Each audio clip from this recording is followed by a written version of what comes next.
got your attention now, don't I? This is the Black Rifle Coffee Podcast. Prepare to get caffeinated.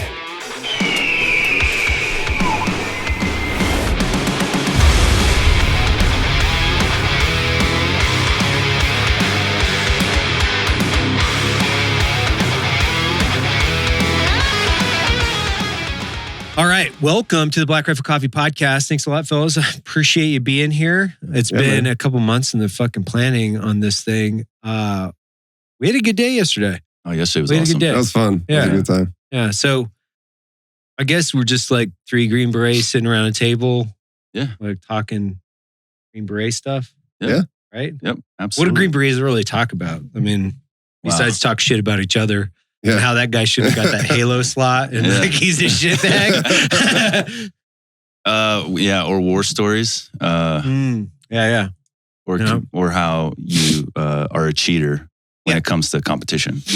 Well, if you're not cheating, you're not trying. I learned that back in 95. Right. You know? So in all honesty, with ping pong though, you had an entirely another level, right? That you turned on at the end. I got another gear. Yeah. Sandbagging a little bit. I got another gear. All of a sudden, the ball started like once I won the second. All of a sudden, the ball started really curving and fading in weird directions. I was like, "This."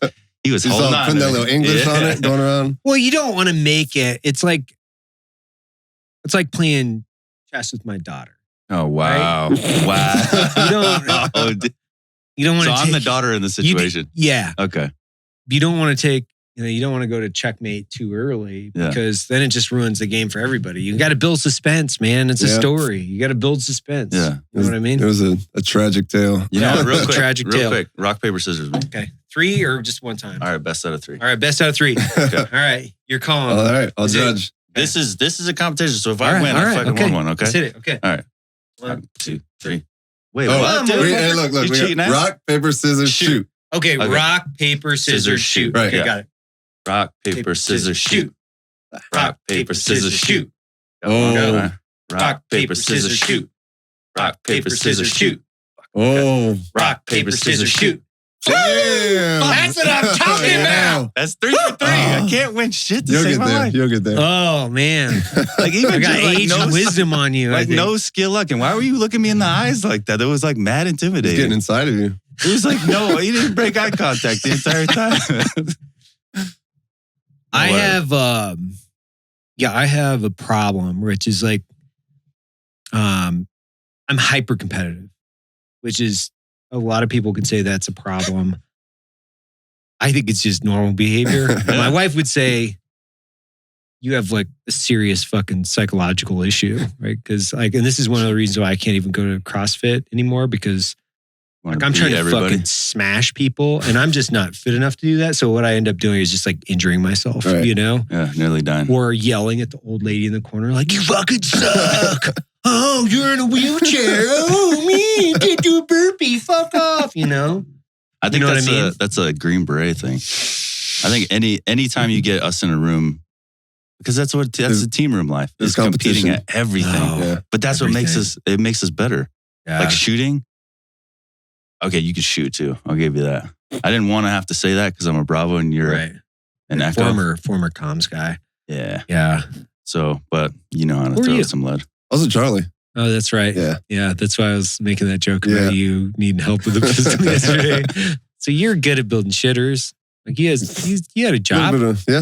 You had a job. That's Yeah. cool. I do a little woodwork now, too. So where were you guys at? You guys were in 10th group? No, you were in first 10th. group. I was in first, yeah. And you guys met where at? Q course.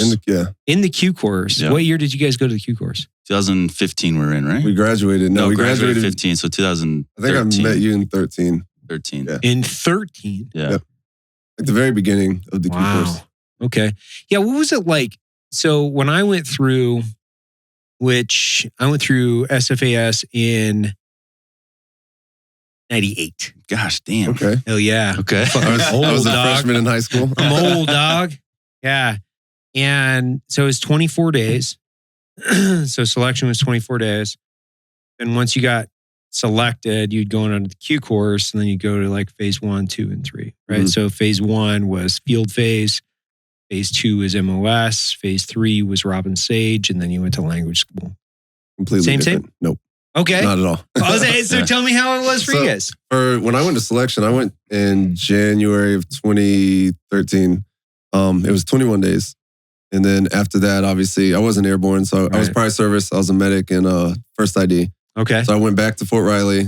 And then I went to airborne school and then PCS to brag for the Q course. And back then we did, first you did like, what was it? Well, for me, I was a specialist. I had to go to CLT, which is Combat Leaders course, something like that. Yeah. And so people that were coming in as an E5, like Sean did, he didn't have to do that. But yeah, it was just basically learning how to be an NCO straight out the gate. And then like our phase 1 was IUW, where we went and we were Gs for guys that were going through Robin Sage. Yeah, interesting. Cool. And so that your was phase cool. 1 was you were Gs. Yeah. Yeah. So that was pretty cool to kind of see like what the end state looks like and to see them putting all their training together. Yeah. So that was pretty sweet. And him and I were actually Gs on the same lane, which is... Yeah. And then one of the guys graduating ended up being in my company. And then he was a stud in Sage. And when you just look at him, you're like, something special about this dude. Mm-hmm. And then he's touched? Like the opposite he's side. Special. Like, yeah, like he's gotcha. Yeah, solid. Not just a specialist. He's squared away. Yeah. I remember that guy. And then, like, we're like, this guy's, he's good. And then he goes to the team, goes to a dive team, crushes dive school, and then goes to selection, then goes CAG. It's like, some people are just destined to fucking, but it's crazy that you could see that early on.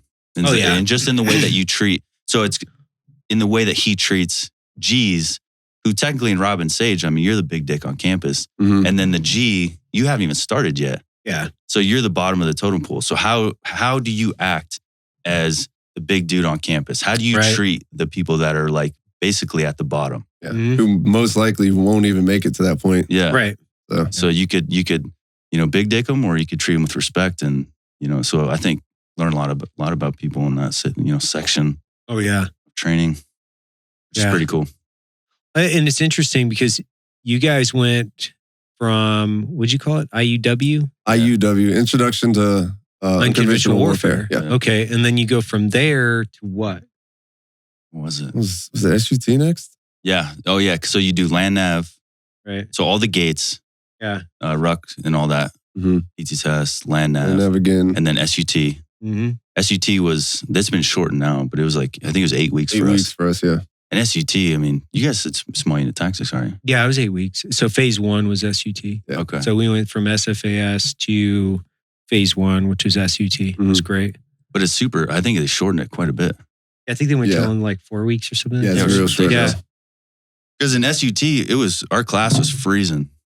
Oh, winter class. We had like, they called it Arctic Blast on the news and shit. And we were watching like E6s who have been in the Army for a long time. They've been deployed.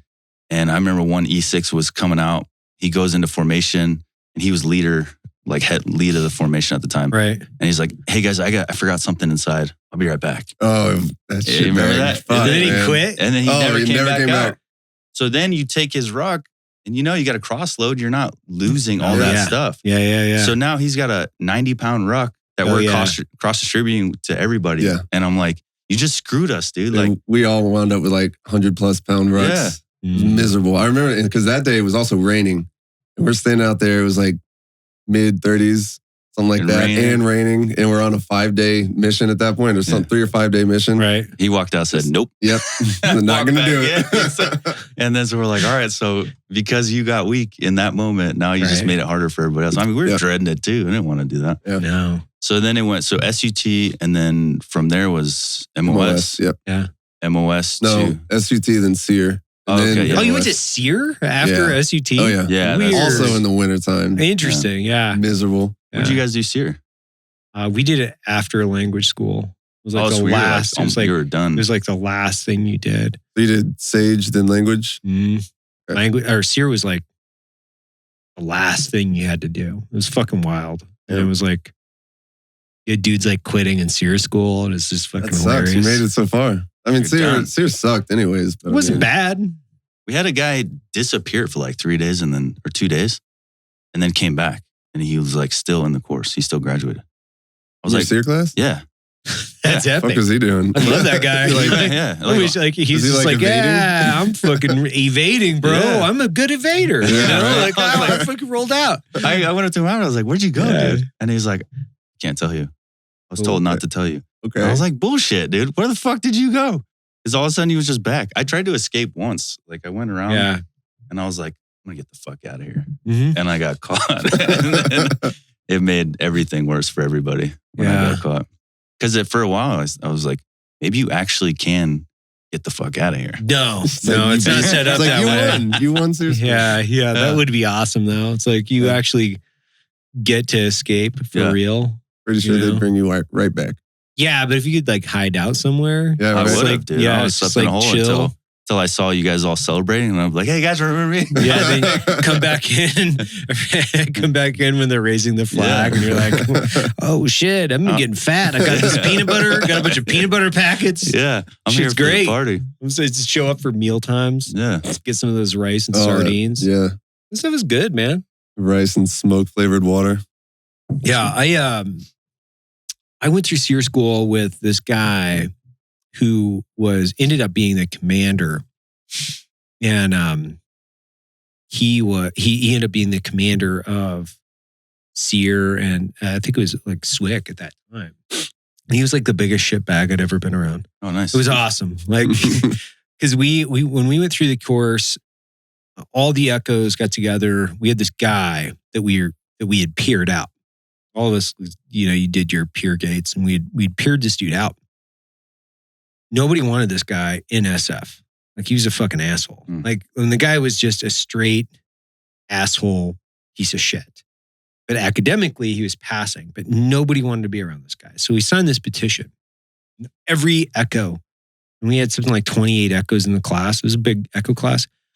We signed this petition. Every dude, 27. I mean, quite literally, I'm surprised he didn't sign himself out, to be honest with you. Which is So insane. 27 guys were like, hey, this guy's a shitbag, and we peered him. Yeah. Can you please drop him?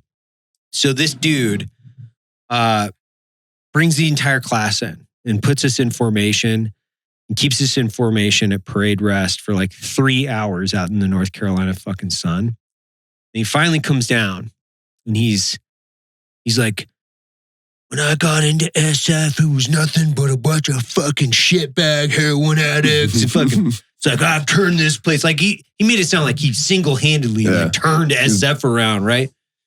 He's like, this isn't a fucking democracy. And we're like, That's what the piece but, of. but why? And he's like, does everybody understand? Everybody fucking clear on that, you know? And he's like, big fucking badass tough guy, lieutenant colonel. And it's like, if you would have yelled at that dude, he would have crumbled like a fucking piece of wet paper. Like he was just like that guy, right? And I was like, has anybody got any questions? You know? And I was like, I don't give a fuck. At this point, I'm like, I don't give a fuck. I'm like, I'm going to go to Bud's. Like, this is fucking stupid. This is fucking stupid. Like, this is just like dumb as fuck. And I was like, well, why do you have the peer? Like, if it doesn't work, then why even have it? It's a legitimate question, sir. Like, does anybody have a question? He's like, it's fucking shitbags like you that are asking questions. And I was like, all right, cool, man. Like, I'm done. So I ended up going to SERE School with this dude. So, because he was taking over as the commander, and we ended up going to SERE School together. Come to find out, he's a fucking idiot. Like, just a fucking full-on idiot.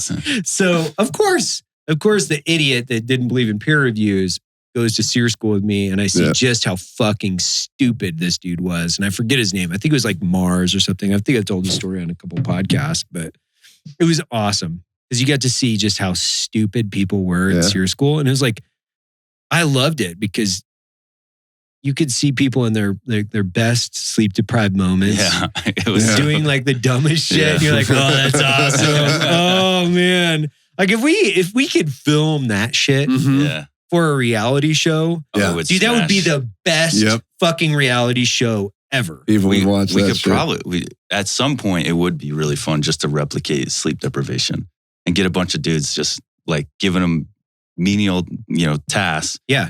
Tired as fuck, like you haven't slept in 2 days, and just watch them like fuck around, messing it up. Yeah. I went like SUT. We were doing recox on ambushes for 24 hours straight. And then one of the guys was sitting on the second bunk, and the whole bay was sitting around watching him, and he kept falling asleep and doing. And then we're like, and then he would go back, and then he would wake up, and then he'd fall back asleep, and then start going. We're like, he's gonna fall. It was like. Everybody's watching this guy take a header from the second bunk. Just betting on it. Yeah, we were all just like okay with the fact that he was going to face dive into the concrete. Yeah, of course. I mean, it's entertainment at that point. Yeah, really is. Your sacrifice is keeping the rest of us awake. So we accepted the loss. So did you guys ever hallucinate based on your sleep deprivation? Yeah. No. I know. No? I did in our SERE school, there's this one room. It was like a holding room. I guess when the cadre were resetting, they would shove everybody in this one room. And I remember like this was like towards the end of it at that point, and we're all there, and like it was almost standing room only. And I'm just like falling asleep on my feet. And I remember at one of my like micro dreams, I remember I looked and there was an end table with a lamp on it next to me.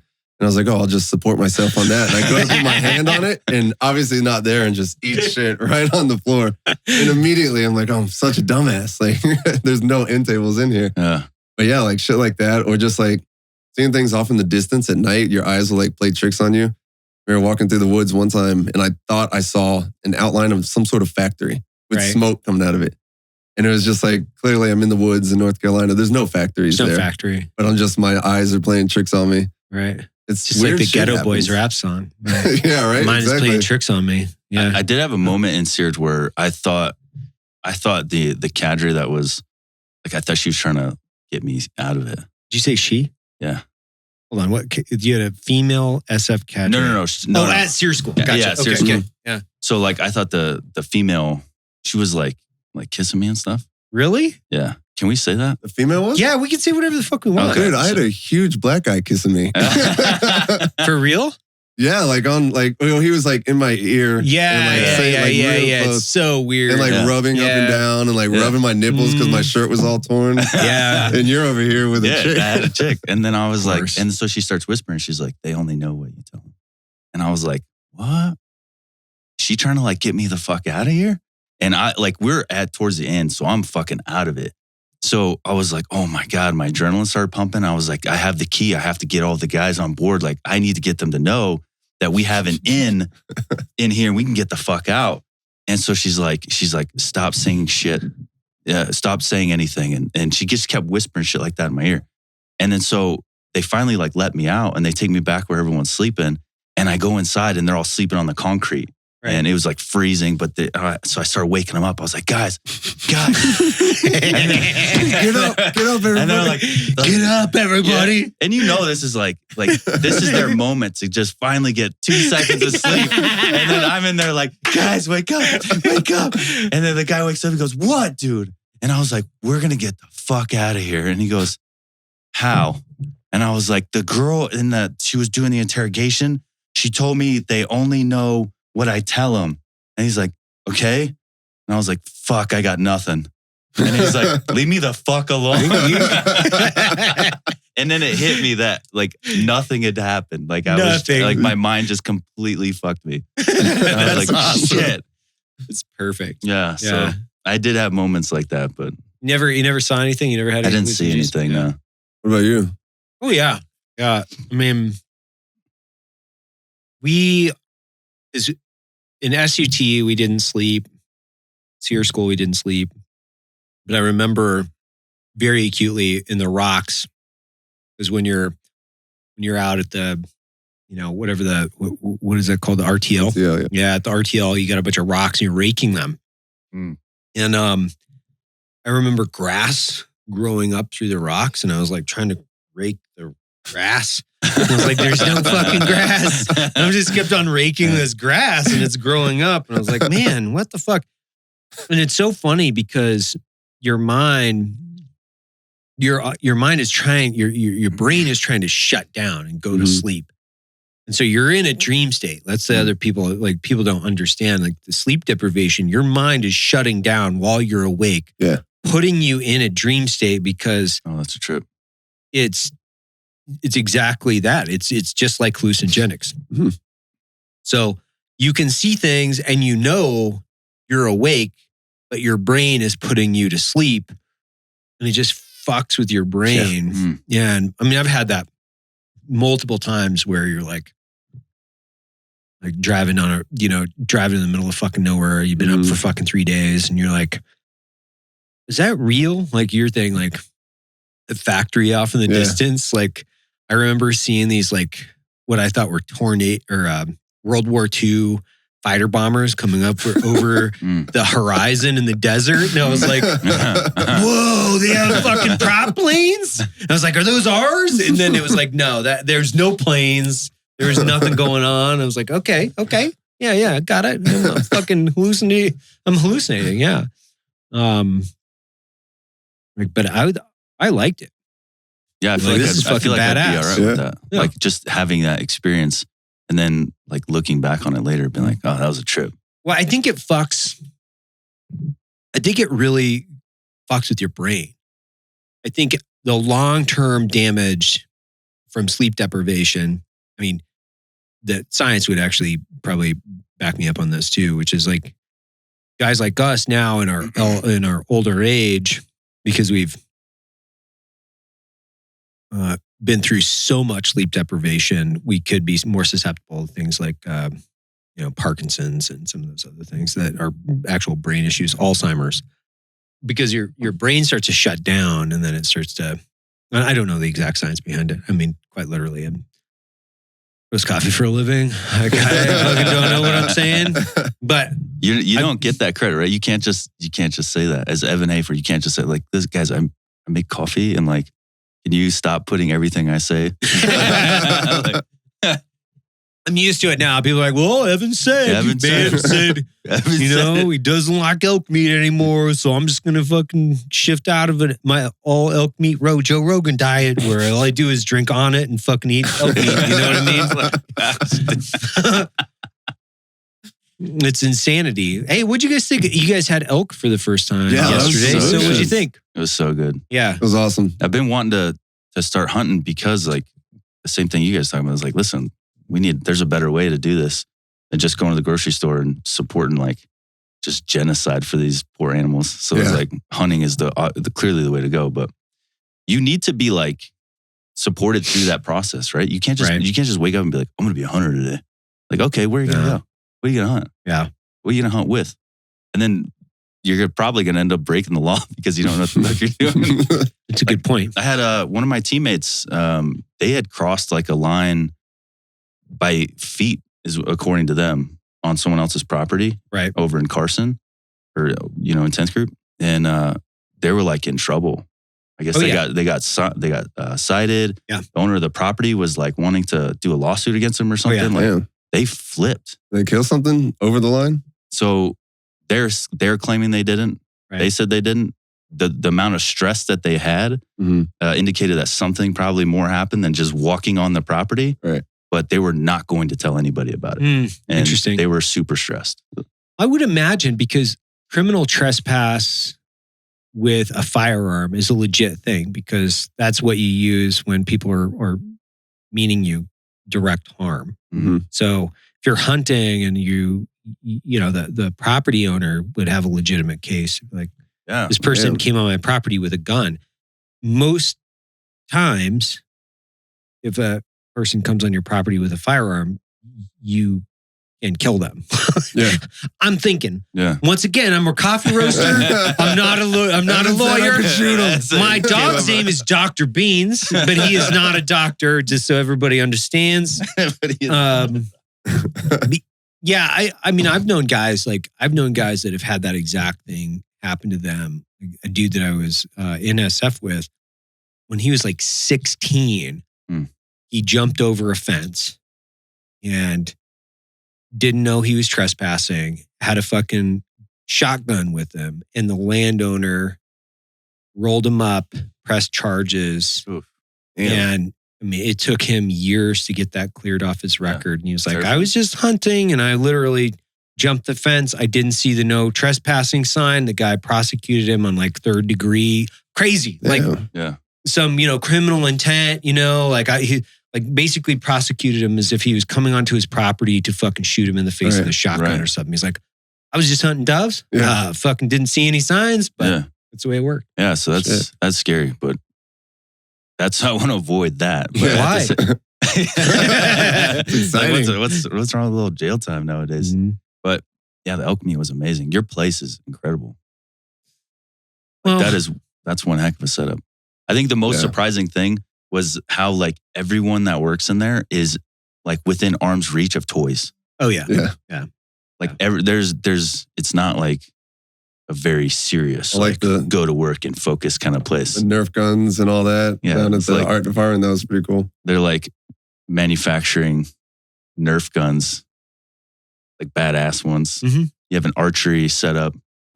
You're giving bows to guys to employees after 2 years. Is that a year? Nice. Yeah. Is it a year? A year or two? Yeah. 2 years. Okay, so 2 years.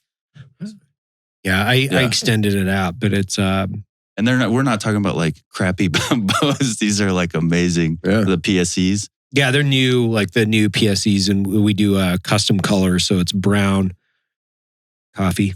Yeah. Mm-hmm. Coffee color, and then we teamed up with John Dudley from Knock On, and then they dial them in. That's sick. That's cool. It's part of that culture, right? It's you. Everybody has the ability to work really hard, but you don't need to work in a hard environment, if that makes sense. Mm. It's this environment where, and I equate it to, on military bases, all the fucking buildings are the same. It's all like that red brick, and they're, like the sign out front is like signs. U.S. Special Operations Command Facility or whatever. It's always like a facility. It's always the same font. It's always the same brick. Everything's the fucking same, right? And it's like, there's no art. There's no creativity. There's like nothing. It's a government facility. It's a perfect example of what socialism would be, because everything's the same. Everything's equal. Like you can't differentiate between, the guys that are turning wrenches and the guys that are like shooting people in the face under MVGs. The same shit, right? It's like there's like same sign. Everything's the same. And with our facility, it's like, hey, art and creativity really do matter.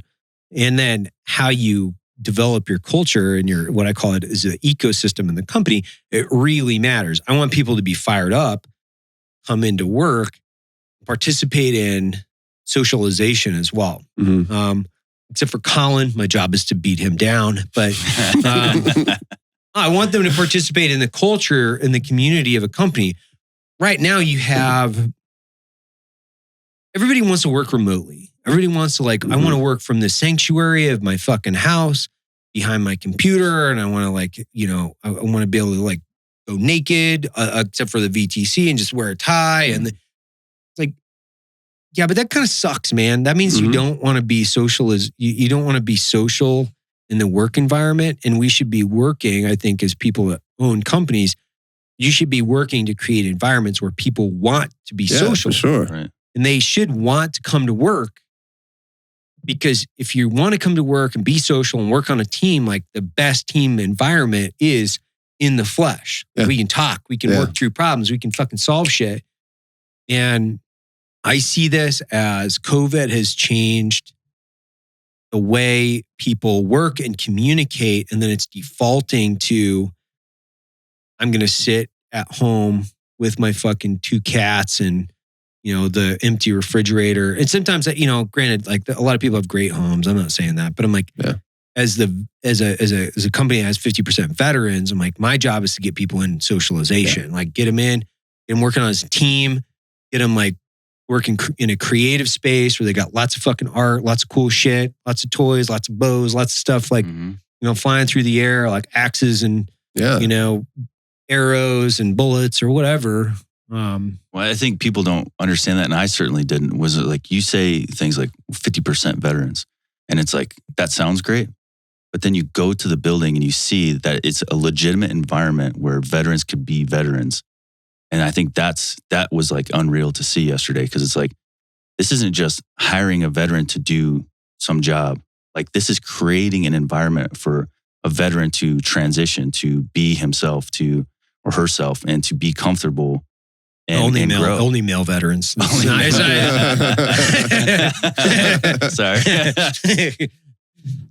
So that was cool. And then just the amount of stories, and I'm not trying to like make this all about but it was just cool to me because we are in a position where, as the FNG Academy, where we're trying to learn as much as we can, like how you did what you did, how you've grown this to become what it is. And I think there's so much inspiration there for people, for veterans. It's like, take the blinders off. And I was talking about, what's the knife maker that you pulled? Oh, Lucas. Yeah, sorry, Grizzly I'm bad with Forge. names. So Grizzly Forge Lucas, his lights were getting shut off and he couldn't pay, like he was so behind, 2 months behind a mortgage. And then you were just like, hey, I'm going to give you a shop. Come set it up here, paid for everything. Like you changed that guy's life, right? And like, there's so many stories like that. But as a newer company, we're trying to look at how that process, and take inspiration and learn. Because, man, how could we take FNG Academy and then to the point where we have 50% veterans and we're doing that for people? That's an amazing accomplishment. But it seems to me that people would rather just be like, oh, Evan, he's in this elitist group now, so we just disregard everything from the start up until getting to that point. And so, like, once you hit a certain level of success, yeah, I don't know. Do people say that? No, but I don't think so. I think not about Evan. I think about successful people. Oh yeah.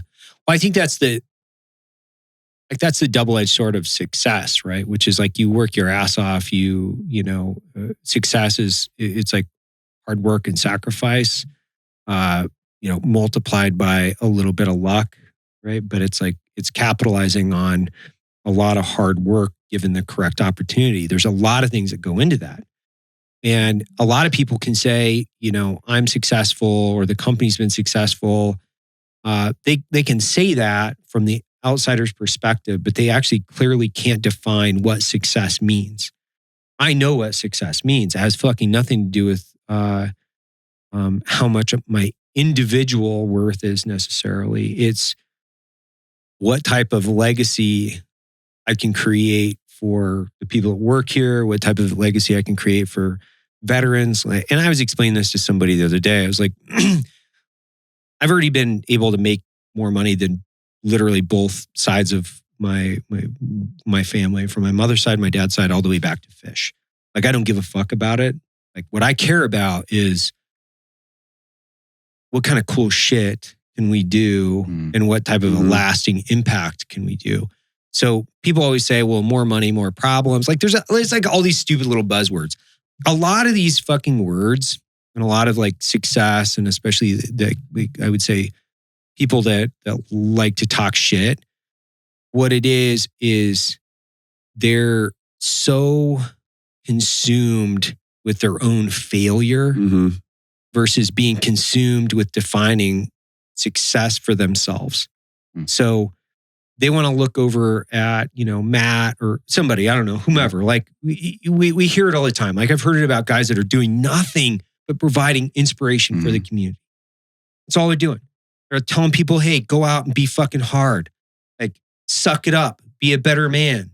There's nothing wrong with that message. Right? There's fucking nothing wrong with that. Or, fuck that guy. He wrote a book.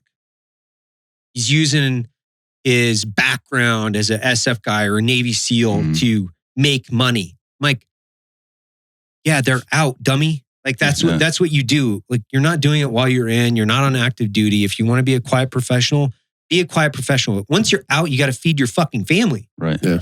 It's like you would go into a job interview and not tell them all your history. Yeah. It's like you go to school and get an MBA, and then you go to an interview and be like, yeah, I went to school. I'm a quiet professional. Yeah, I don't talk about my accolades. It's like, it says here that you have an education, but that's the only thing you put on this piece of paper. I have an education. It's like, yeah, I don't like to talk about it. Right. I went to Harvard. It's like, but did you graduate? Yeah.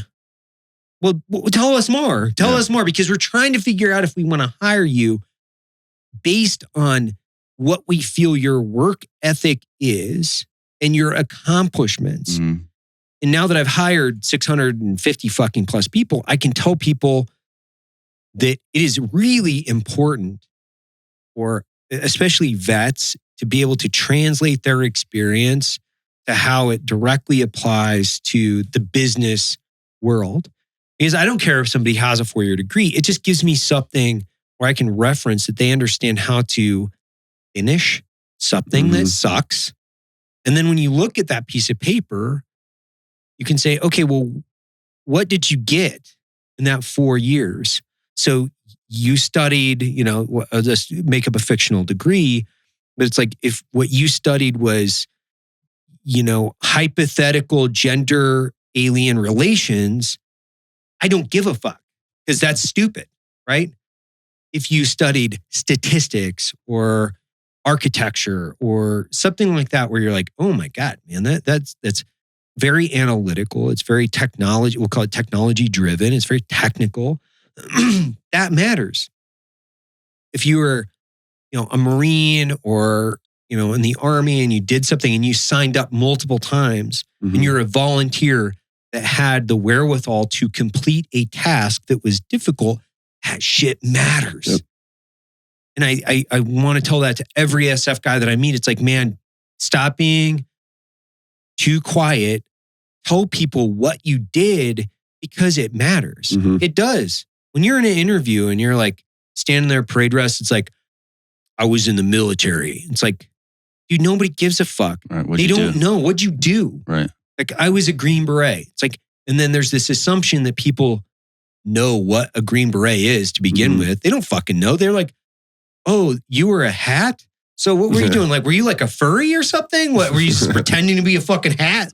Like, they don't know. I've literally had people ask me, like, what'd you do? I was like, oh, I was a Green Beret. And they're like, oh, is that like a Navy SEAL? Yeah. That's the most common. Yeah. It's just like, or like, I was a ranger. And they're like, oh, you were a park ranger? Yeah. Like, that sounds cool. Were you like climbing Yosemite or something? And you're like, no, man, like, so translating your experience, making sure that people understand like what it is, and we can trace this all the way back to even a regimental lineage, which is like, think about all the 82nd guys or the 101st guys, the other conventional guys that went to selection and they're like, they failed or they didn't try, but they always talked about, yeah, I would have went to selection, but, I didn't want to conform. I don't like beards or whatever stupid excuse they would make. Right. Because they were like, man, this guy's out. These people are out doing something that is different. It might be perceived as more difficult, but they're just defining success for themselves. And people don't like that. They don't like you drifting and coloring outside of the lines. Like, we see it every day in our society, right? If you're just different, doing your own fucking thing, people are like, hey, motherfucker, get back in here. Yeah. You got to dress right, dress. Like, get your hands out of your pockets, wear a uniform, right? But it's like part of society. So for me, to trace it all the way back, being very clear in the mission and the intent of the business, and then being able to try to identify that and then define the culture really fucking matters. Like, it really matters. And I had a lot of good templates out there from people who are like, I don't want to do that. That sucks. That's stupid. Right. It's like, yeah. And I think that's not that people were talking shit or shit talking so much. It's, I guess my point was more that once you hit like, so you got, the Jocko, Joe's, once you hit Andy's, that echelon, I don't know where that break takes place, but it's almost like people have trouble connecting the path from the beginning to that point anymore. And so if you can't connect if you refuse to, or if you just don't know how, connect from beginning to end, you're not going to learn how those people got to those positions. And then you're not going to think that it's possible for you to get to that position. And that's an issue, I think, with not just veterans, but people in general. It's like, you see these people that did this thing and you're unwilling or unable to figure out how they did it and start learning. So like, you look at somebody and they're living their best life. Like, you want to live that life. Right. So stop being upset about it and thinking that person is just like a one-off, and go try to make that happen. And I think it's hard for, I don't know about you guys, but for when I was getting out of the military, I didn't know what to do outside of police officer or FBI. So I was putting in for all those typical things. I never thought once that like, hey, there's a life of content and content creation and being like using art and being creative to make a living. And that's really unfortunate because I haven't been truly happy until I started doing that. Mm-hmm. I don't know where I was going with that. But I think it's the case for a lot of people. We saw it all the way back, when I went to the Q course, it was like people just hated SF guys because they were SF guys. It's like those fucking guys, they think they're so cool. It's like, no, we are cool, motherfucker. Yeah. We don't think we're cool. We know we're fucking cool. It's rule you know number why? one. Because I got Oakley blades and a fucking beer and I cruise around with my hands in my pockets. Yeah. And you dum-dums have fucking white-walled tire heads, like standing at parade rest. Like, dude, I went to selection in the Q course because I wanted a better life, right? It was like I wanted to be around a cut of individuals that were all driving towards the same mission. Like I wanted the ash and trash I wanted to chop that shit out and go someplace where we were all special, for a lack of a better term. But it's like, no, we wanted to be mission focused. We wanted to be around a bunch of guys like us that were like so solely focused on mission completion. And that's the only thing we cared about. We didn't care about whether or not we stand around with our fucking hands in our pockets or whether or not we wore beards or fucking ball caps or whatever it was. It was like, no, I care about mission. That's what I care about. That's the place I want to be. When you had a bunch of looky-loos that were like coming in, they were like part-timers or summer help in the military. It's like they're on their like 2-year army enlistment or whatever. Like just doing it for fucking a couple bucks for college. Like, no, man, like I want to be a professional soldier. Like I want to be a pro at this. That's what I want to do. And I think there's always that like, I'm just as good as you. It's like, yeah, there's probably no doubt that you're just as good. You just didn't do what I did. I went and volunteered multiple times over and went through a selection process, and then definable, I am a fraction of a percentile, right? And it's like, there's really no reason for it other than just quite literally, it's like petty jealousy even when we trace it all the way back, right? And now I see this too from the same perspective as guys will say, well, it was easy, right? Or you just like rolled out of bed and then you fucking have a company with 650 people. And it's like, no, man, I slept under my desk in a thermarest. I starved. I sold everything I fucking owned. Like my wife and I shopped at secondhand fucking stores. Like I bought a new car a few years ago and it was a Volvo with 120,000 miles on it or something like that. Like there's a lot of hard work. But they skip, and this is kind of the instant gratification that we have in this culture, because everybody wants to be a Green Beret or everybody wants to be a fucking soft guy, but you know what they don't want to do? They don't want to go to fucking selection. They don't want to go to the Q course. What they want to do is they want to go down to the PX and grab the tab and sew it on their fucking uniform. They want to take the easy road. They're like, well, that guy just had a lucky, man. He didn't have it hard like me. Okay, dude. Yeah. Where are you originally from? I'm from Florida. Originally, yeah. So you moved back. Yeah, I moved back. Family was from there. Right. My wife's family is from there. So we were up in Fort Lewis in Washington, so it was tough on them, being gone all the time. They didn't have that support network. So like whenever I was gone for multiple months at a time, they would always just move back home. So when it got to the time, it was like, yeah, I'm not going to re-enlist again. I'm just going to move back home. It was kind of, like Sean and probably you as well. There's more things I wanted to do on the outside. So took that jump. And here we are. I really thought about it. I was like, 10 years from now, do I want multiple experiences or one long investment? And I was like, I think a more colored life would be like multiple, opportunities, multiple experiences, trying new things. And I don't know. I just thought about like retiring in the military, and it was just like freaked me out. It got to be so rinse and repeat, and like we were always on this constant cycle. It's like you go away on, for me, I went on tons of JSETs. So you go away on a JSET, you're teaching the same courses over and over. You come back home, you go to a school, come back, you're gone again, doing a JSET. It's the same course, the same thing. It's just different uniforms of the people you're training. Right. And it's like, so how long do I want to do this, Yeah, once that challenge goes away and you're not being challenged, being challenged anymore, it's like there's something else out there that's going to challenge me. Yeah, and that's how it was. It was super easy, and it got to the point where you get in a rhythm, and it's like I can do this over and over again, but I'm just going to get burned out. And you see the older guys that are just the old crusty vets that are broke down, back issues, knee issues, and all messed up in the head or whatever because they're angry. And then they give you shit when you want to get out. Or our Sergeant Major came down. He's like, "Where's the quitter?" Yeah. And I was like, "Here's Sergeant Major." He's like, "You're going to fucking go back to Florida? I just sent you to mountain school. What are you going to do to the mountains in Florida?" I was like, I don't know. I don't know. It's a cool course. Thanks, man. Yeah, Appreciate awesome. it. I love the mountains now. It'll be a cool vacation spot. How many wives you on? Number 3? Yeah, right. Exactly. Yeah. And my senior, he'd always like, "Oh, it's just your first wife. It's just a practice anyways." Yeah, it's the training wheels are off now, buddy. Yeah, my sergeant major came up to me. He's like, "It's all right, man." He's like, "When you come back in, you'll be behind your peers promotion wise, but whatever, you'll just get back in the grind." I was like, "What do you mean when I come back in?" Yeah. I was like, "What? You'll be back." Yeah, it's like, don't just assume. But the crazy thing is, like, once you decide you're not on the train anymore, it's like you don't exist anymore. It's like if you're not propelling our mission forward, bye.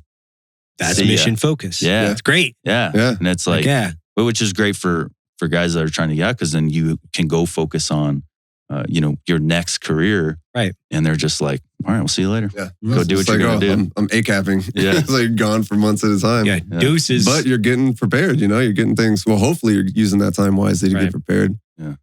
I think too many guys don't use that time wisely, and then they're slapped in the face with reality when they actually get out.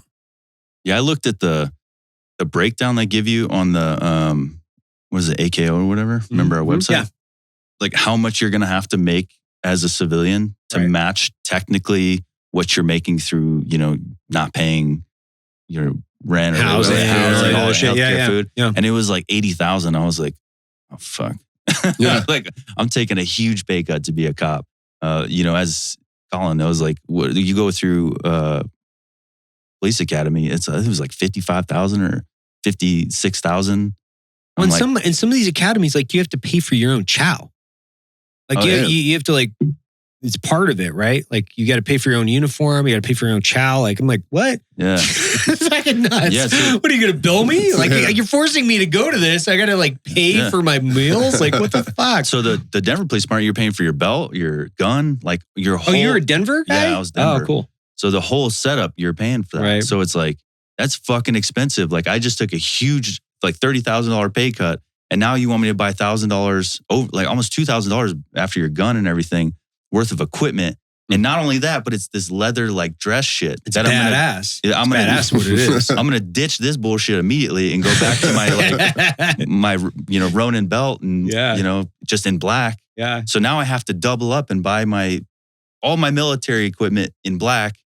So it's tough. Yeah. How long were you over there? It was like almost 3 years or 3 years. Where did you guys live? Did you guys live? Oh, you lived in Parker. Yeah, that's right. So basically Did you hang out at Cheeseman a lot? Were you down at like Cheeseman Park, cruising around down there? Cheeseman Park? You don't remember that? No. That was like a dirty place. Yeah. Yeah. Is that like a heroin? My wife's from Platt Park in Denver, and she used to always tell me that that's where you could go and solicit same-sex relationships if you're into them. That's why I was Denver has all kinds of like that place is the whole the whole park downtown. It's all homeless camps. So all the grass is dead now because they just gave it to the homeless. And we used to watch them on kids because I got on an impact team before I got out. It was citywide, so we would just go wherever the hot spots for crime were and try to reduce it. Get the guns and get the dope. Right. But you have cameras, so you could watch them downtown. And we sat there in our team room watching this guy, and he has a beer and he has his heroin, and he's just sitting on the park bench, and parents and kids are walking past him. And then he shoots up, and then he dips the needle in his beer, and then he shoots the rest of the heroin in his mouth, and then he starts drinking his beer. And this is like a 10-minute process of in the middle of the day. Oh, yeah. Yeah. It was like noon, and he's sitting on a park bench, and then we're like, what is he doing? Yeah. And he dips it into the beer, and then he's like shooting up, and then he gets it, and there's still a little bit in there. So he dips in the beer and then shoots it in his mouth and starts drinking his beer. And I was Good like, to the last drop, I guess. I was like, oh, it's disgusting. He's like, buddy, you want some? And while we're watching him go through this like disgusting process, there's like a mom and her like probably like a 5-year-old daughter just walking on the sidewalk past him. I'm like, they're probably having to go to work or catch the bus. Right. And meanwhile, the city was just okay with allowing, heroin addicts to live on the park and take it over. That's something I never quite understood. I went back to Denver a couple years ago with the family, and we just got an Airbnb like close to downtown because I was going to outdoor retailer. So, just checking out outdoor new gear and shit like that that's coming out. And we took the kids out for a walk. And, I carry most of the time, and I was super glad I was carrying that day. Like, it's sketchy as fuck. Yeah.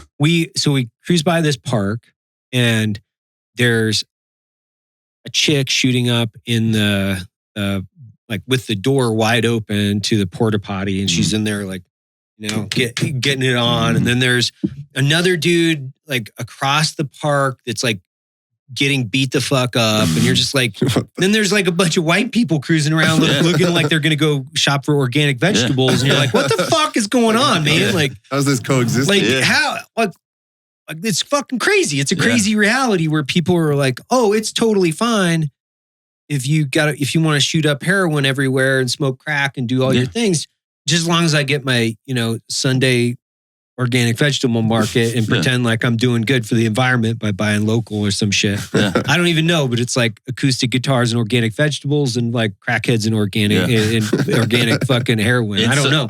And somehow they just like coexist around each other without connecting. It's the weirdest thing. It's like, hey, we understand that you're part of that culture and we're part of ours, and just don't look at me or talk to me or come near me. And then hopefully you won't get caught up in it. Well, in most of them too, like, when I say them, right, it's like the heroin, crackhead, methamphetamine people and the homeless people, right? And then you have these like regentrifying areas.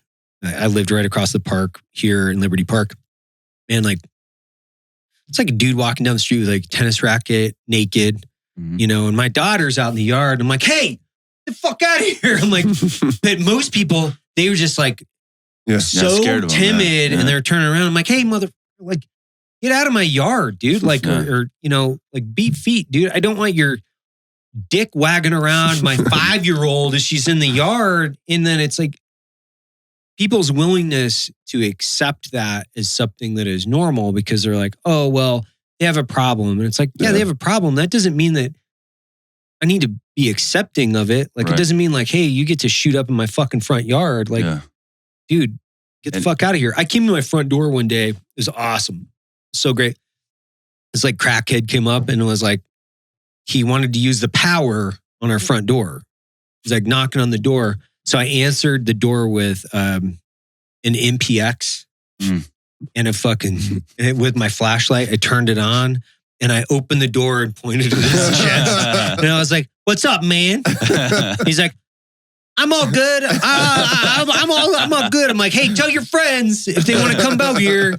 Because like, dude, we'd have strollers. We'd had strollers stolen and fucking running shoes and all kinds of shit. I was like, hey, go tell your friends that, I'm handing out tickets to heaven if you want to fucking take a ride. Yeah. And did you listen to the dude that was just on Joe with talking about San Francisco? No, huh? Oh my God. San Francisco's fucked right now. He wrote a book called San Francisco, and he was talking about it. He's like, people are so like, feel sorry for these homeless people. But like you said, you're getting robbed in these homeless camps. They're raping each other. They're like murdering each other. They're shooting up heroin. It's complete anarchy in these camps. Like sometimes we would be undercover and I'd be next to a homeless camp and I'd just watch people just beating the shit out of each other, robbing each other. And it's all homeless on home. Like they're just destroying each other in these camps. And then they walk up and it's a cycle. They'll walk up and then people will feel bad.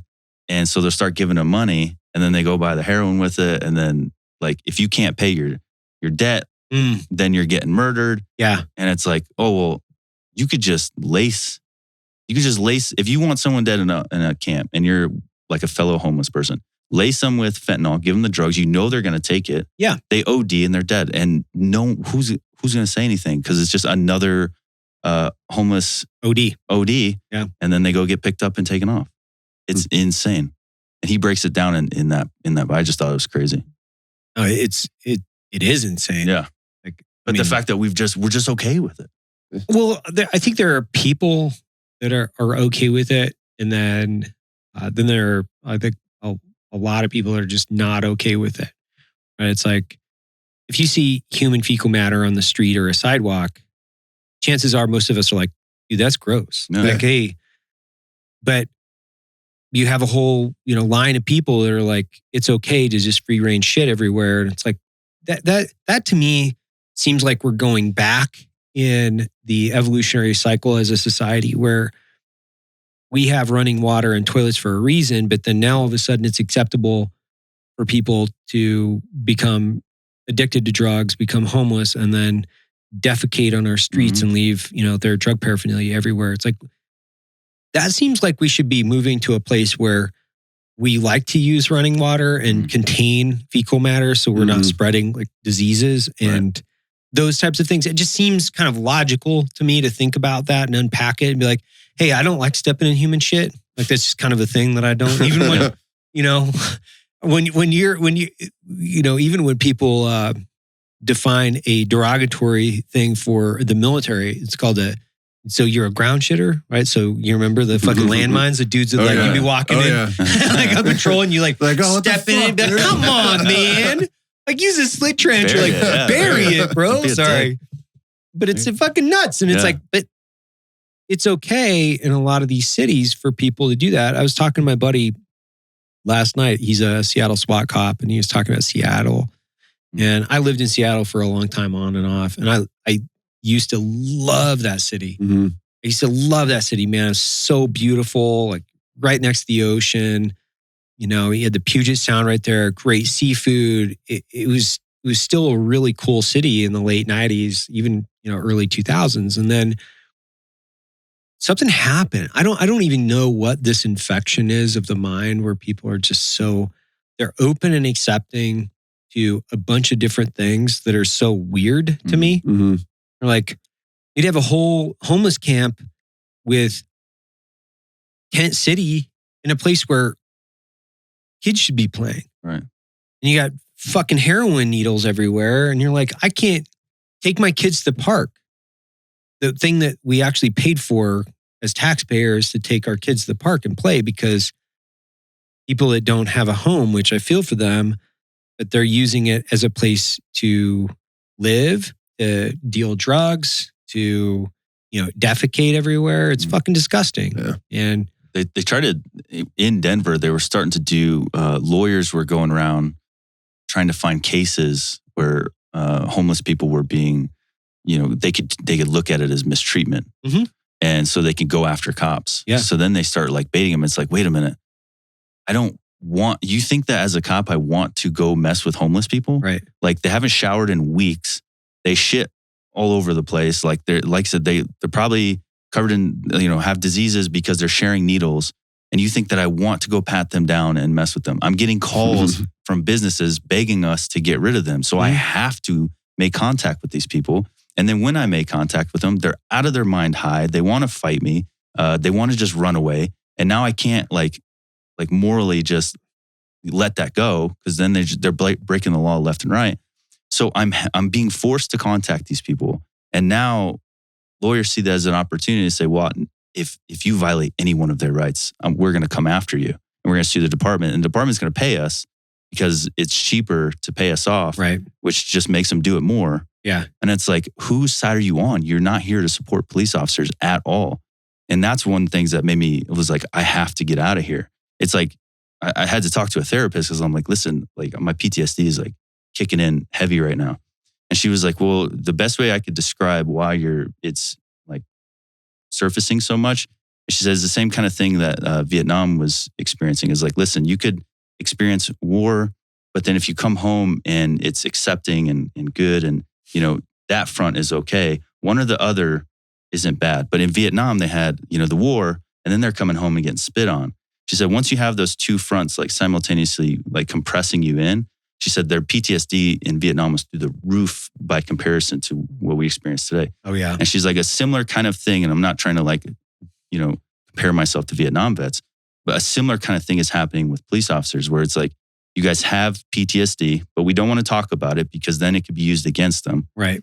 And their departments don't support them, they don't like them, and they're using policy basically to restrict them and at times put cases on them, ruin their careers, potentially put them in jail. So you're getting compressed between these two huge forces. And it's like, what do I do? Nobody's on a police officer's side. Mm-hmm. So you're constantly taking it from both ends. And it's the most stressful experience I've ever had. When it doesn't make sense to me. It really doesn't, because police are literally just there to enforce the laws that lawmakers, the people that we voted into power or authority, what they've written and put in place. Like, they're there to enforce the laws that people voted for, basically. So it's like killing the messenger. That's the way I look at it. It's like, dude, don't kill the messenger. Like, vote that dumbass out of office that decided that this was a good idea. Like, vote him out. Right. Like, get him the fuck out.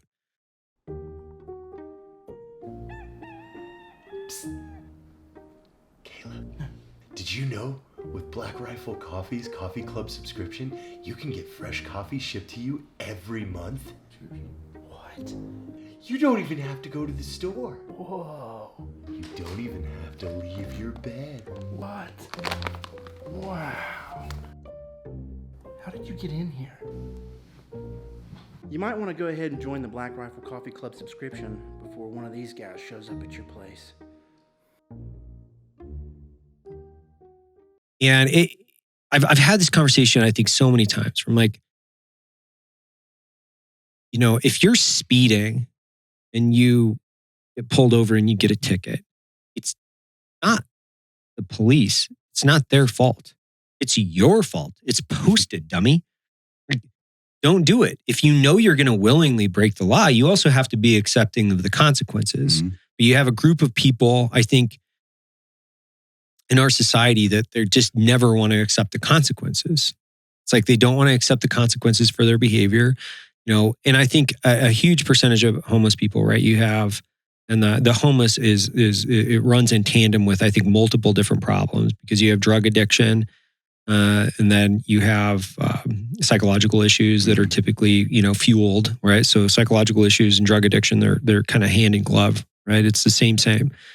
And then you have a proven system within the pharmaceutical industry that has basically pushed opiates over the last several decades. So then you have this pharmaceutical industry that's not held accountable. They don't want to be held accountable. And legally, they can't be held accountable, right? So they fueled part of this entire homeless epidemic. Oh, big time. But they're not going to be held economically accountable for it, right? And then the people that are making the decisions that are, you know, part of the problem because they're injecting drugs into their arm or smoking them or whatever poor decision has led them to that, they don't want to be held accountable because they have an addiction. They're a victim. They're a victim to their addiction. And then you have the person in the middle, which is the law enforcement officer that's like, hey, I'm just enforcing what's pretty much black and white. That's what I'm doing. And then you have one side of the city or the municipality that's like, I need those guys out there. Like guys like me, like, I want you guys out there. I want cops out there, like protecting my neighborhood. You know, I want my girls to be able to walk around the block and feel safe. Like, I don't want to carry my Glock around my fucking neighborhood. I really don't. I would love just to be able to like go for bike rides and like stop and smell flowers and live in the utopia that I think that we all deserve and we paid for. Like, I want that. Then you have one side that's like, they see them as villains. And it's like, man, you're villainizing somebody for enforcing something that you voted for. You voted for it. And then the mayor or whatever in the city wants to disconnect and be like, oh my God, these cops. And it's like, hey, you're the dude or the person that wrote the law. They have nothing to do with this. Like, rewrite the legislation or rewrite the fucking law, man. Like change what you want. But there's this, politicians won't take accountable. They won't take their actions in account. The only person they're going to hold accountable is somebody they can politically crucify. And most of the time, law enforcement officer will have to suffer the consequences for that because they're going to be thrown under the bus by everybody. Yeah. And it sucks. They're fair game. They're fair game. Yeah. And it's funny because a buddy of mine called me. He had a case against him where we put someone in jail for an illegal firearm. Right. Known gang member, had a Glock, stolen, whole night, did everything perfect. So he gets a call from, the defense attorney was like, hey, this cop was racist. Basically, he wrote it out to point like that my partner was discriminating against this guy because he was black. So they didn't take the time to realize that my partner was black. So good. So Yes. they call him up. They're like, my partner tells him like, hey, I read this and they're making it sound like I'm discriminating against him for his skin color because he's black. And she's, yeah, unfortunately, that's the route that they're going with this. And he goes, oh, do you know that I'm black? And she goes, oh my God. And she's like, let me call you back. So she took There goes our whole plan. Yeah, so she took it to the judge in front of the defense attorney, and she was like, so you're saying that the officer was, potentially racist and being discriminating against your client or defendant? And they were like, yes. And she's like, do you know that he's black? And they were like, oh crap. Gotcha. So, Okay. but the scary part is that they're automatically just throwing that out there in the hopes that it works, assuming that the officer is white, assuming that there's something in there that they could use to call that thing racist. And it's like, that's terrifying. Mm-hmm. So for every white officer out there, like, hey, this is almost an automatic thing is to call you racist, regardless of what you did. Because she went through, we had body cam footage on, we documented everything. And she was like, what you guys said was textbook. It was, you didn't violate any policies. It was absolutely textbook. So the fact that even when you do it right, that is a go-to is to be like, well, we'll just call them racist and then maybe we can get it thrown out and find something after the fact that could could support the racist argument. Right. And I'm like, that's terrifying for police. Yeah, it's terrifying. I'm not saying that there's not racist police out there. Probably exists, right? Like there's always something out there. But the fact that you're going to just blanket the department and make these officers fair game, being a cop right now is a scary thing to do. Dude, it's so scary. So many of my friends are police officers. I was talking to one of my buddies and he was talking about the forced vaccination for law enforcement. And it seems crazy to me that different cities can do this and they can say, well, you're going to get this vaccination. And I don't care what people want to decide. Like it's individual freedom, man. You want to get it, don't want to get it. Like it doesn't bother me. Like I have no real political stance or whatsoever. It shouldn't even be political at this point. That's the But issue. they're turning it into this political stance and their moral posturing in some of these cities. And they're using it, I think, as a forcing function to identify people that ultimately won't comply based on maybe a political leaning. And there's no ability for nuance in this stuff either, because if you have a legitimate argument, you're like, well, listen, I have, an underlying health issue. This could be an issue for me. Mm-hmm. If I take this, they're basically discounting it and saying, well, you're going to get fired. And meanwhile, right, it's out of all the things that you look at throughout the entirety of law enforcement, profession, my buddy's got 20 plus years. And it's like, you're not looking at the entirety of it, of the professional dignity or the person that served their community over the course of decades, are just basically saying, oh, if you don't comply, hit the bricks. And it's really sad to see these cities and the way they treat law enforcement. It's really fucking sad. And I don't know how you dig, as we look at kind of the future of our society, I don't know how we dig ourselves out of this, because we're villainizing a group of people based on a profession, and we're villainizing the wrong people. Mm-hmm. It's quite literally the lawmakers that we have to blame for all of this stuff, where it's like, vote them out of office, like get them out of office. Like that's it. You don't like the law, like vote them out and put the person in that you're going to, ultimately adhere to what you politically believe. Even forced mandates, like forced mask mandates and things like that. It's like, you expect law enforcement to go out again, force people to wear the equivalent of a t-shirt over their fucking mouth. Like, really? Is that their job? Is that what they're there to do? Like, dude, we got better things. I think guys have bigger fish to fry, but that's just like who knows? I mean, I roast coffee for a living. Right? Well, dude, and I'm going to be honest with you, I started taking that stance and you'll probably end up doing the same because when you do videos on the channel, it's like, guys, don't listen to me, right? Yeah. Like I'm putting advice out there to hopefully help, more people get involved in the special operations community so we could be more protected as a country, because if we just keep bashing the military and their decisions, like what good is that going to do us? That's like, let's defund the police. I'm like, oh, that's going to work. Really good idea, fellas. Yeah. Great idea until someone's kicking down your door and you're like, who are you going to call? Help. The defunded police will be there in 45 minutes to fix things up. But I've literally just started saying that, like guys, if don't listen to me. If there's anything I say that's, you don't like or is offensive or it's like, find somebody else to listen to. There's so many people that you could pick. You could listen to 10 and 20. They're really intelligent people out there that people can listen to. Like I have an opinion, right? Based on my background, I have an opinion. I have an opinion on, things. But really, there's very few things that people should be listening to me for. They should be listening to me on how can I make a better cup of coffee, right? Which I'm pretty good at that. I would say that I'm one of the best. No big deal. I don't like to brag, but I'm one of the best. They should probably listen to me on how to improve their split times because I'm fairly good at that. If they were, want to hit an A-box target at 15 yards with a Glock, like I'm fairly decent. You saw that. Yeah. Pretty good. And I think at this point, after 7 years and the company and where we built it, I might be able to speak from some position of authority on how to build a fairly successful company, right? Outside of that, my wife would probably debate you as to the quality of husband I am based on how much time I spend on the road.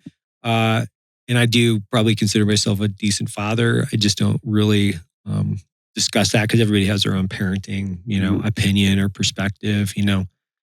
I think just in general, what bothers me, I think, with the national narrative is people are so sensitive.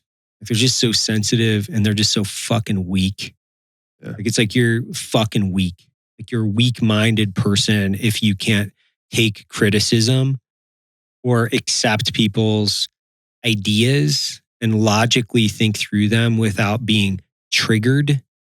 Like we saw it, or we heard that in SF all the time. It's like you got to have thick skin. Mm-hmm. Like you got to have skin like a rhino because dudes will fucking beat you down, and you're just like like water off a duck's back, man. Yeah. Can you imagine if everybody got triggered when you're getting the shit smoked out of you with like a bullhorn and just like, you're a fucking pathetic piece of shit. And you're just like, 1, 2, 3, 1. Oh, he told me I'm a pathetic piece of shit. I guess I gotta go. And it's like, you're just fucking weak, man. Like it bothers me that as a society, we can't just criticize people in general for being, and weak is not like, I'm not saying, we have to actually protect, like, I would say like the elderly and the people that are like, genetically, or they have some kind of pre-existing condition. But if you're a person that is just being weak, like you have to accept criticism and try to evolve out of that fucking perspective. Because that's the way I look at it from a country's perspective, which that's why I respect what you guys are doing, because we should be trying to get better people within the special operations community. We should be trying to get, selection numbers up, because the more people go to selection, meaning they only need so many. Right. It means they're going to have better selected criteria, which means they're going to have a better, more qualified special operations force. Absolutely. Like, that's a fucking great goal for us as a nation, to have a more qualified special operations force.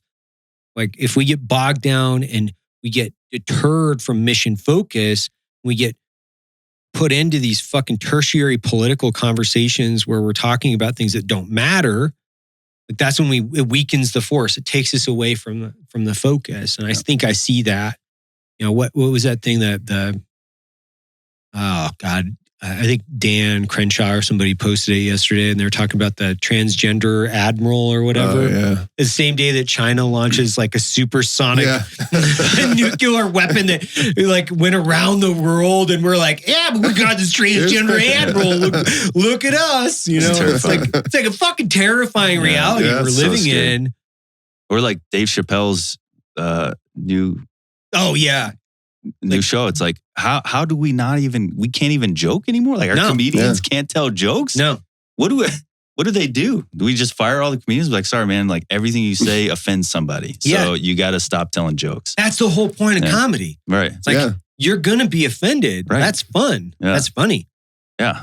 That's why I watch comedy, is so I could be offended and laugh at other people getting offended because it's hilarious. It's fucking hilarious. Yeah. We have to have some platform where everything goes. And I think SF guys understand that, more than anybody, because for us, it's called a team room. Yeah. And in that team room, there is no such thing as getting offended. Yeah. There's no sensitivities. Yeah. That's what we were talking about yesterday. It was like, man, if they had cameras in the team room, like, man, we would be like... canceled so quick. Oh, God. They would cancel team room. They'd be like, all right, ODA, you guys are going to VTC in from your houses. From this point forward, you're not going to be in the team room. Completely. But, God, it's so good. It's so good. It's such a great environment when there's no sensitivity, because it's like we bond so tight. And it's like, I make fun of you for literally anything. I'm going to make fun of you. That's the best part. That's the expectation. Yeah. It's not like, oh, if he makes fun of me, he doesn't like me. It's like, no, if you show anything that I can make fun of, I'm going to. And if there's a guy sitting in the room that's not getting made fun of, he's going to be like, fuck, I need to start like working harder on this team because they don't like me. Right. And I need to prove to them I'm worth getting made fun of. And so we just have the best fucking time. And I actually got in trouble in the civilian world because of that. Really? Because at my job, because I was a manager and all of the people under me are like college age, like young college. Right.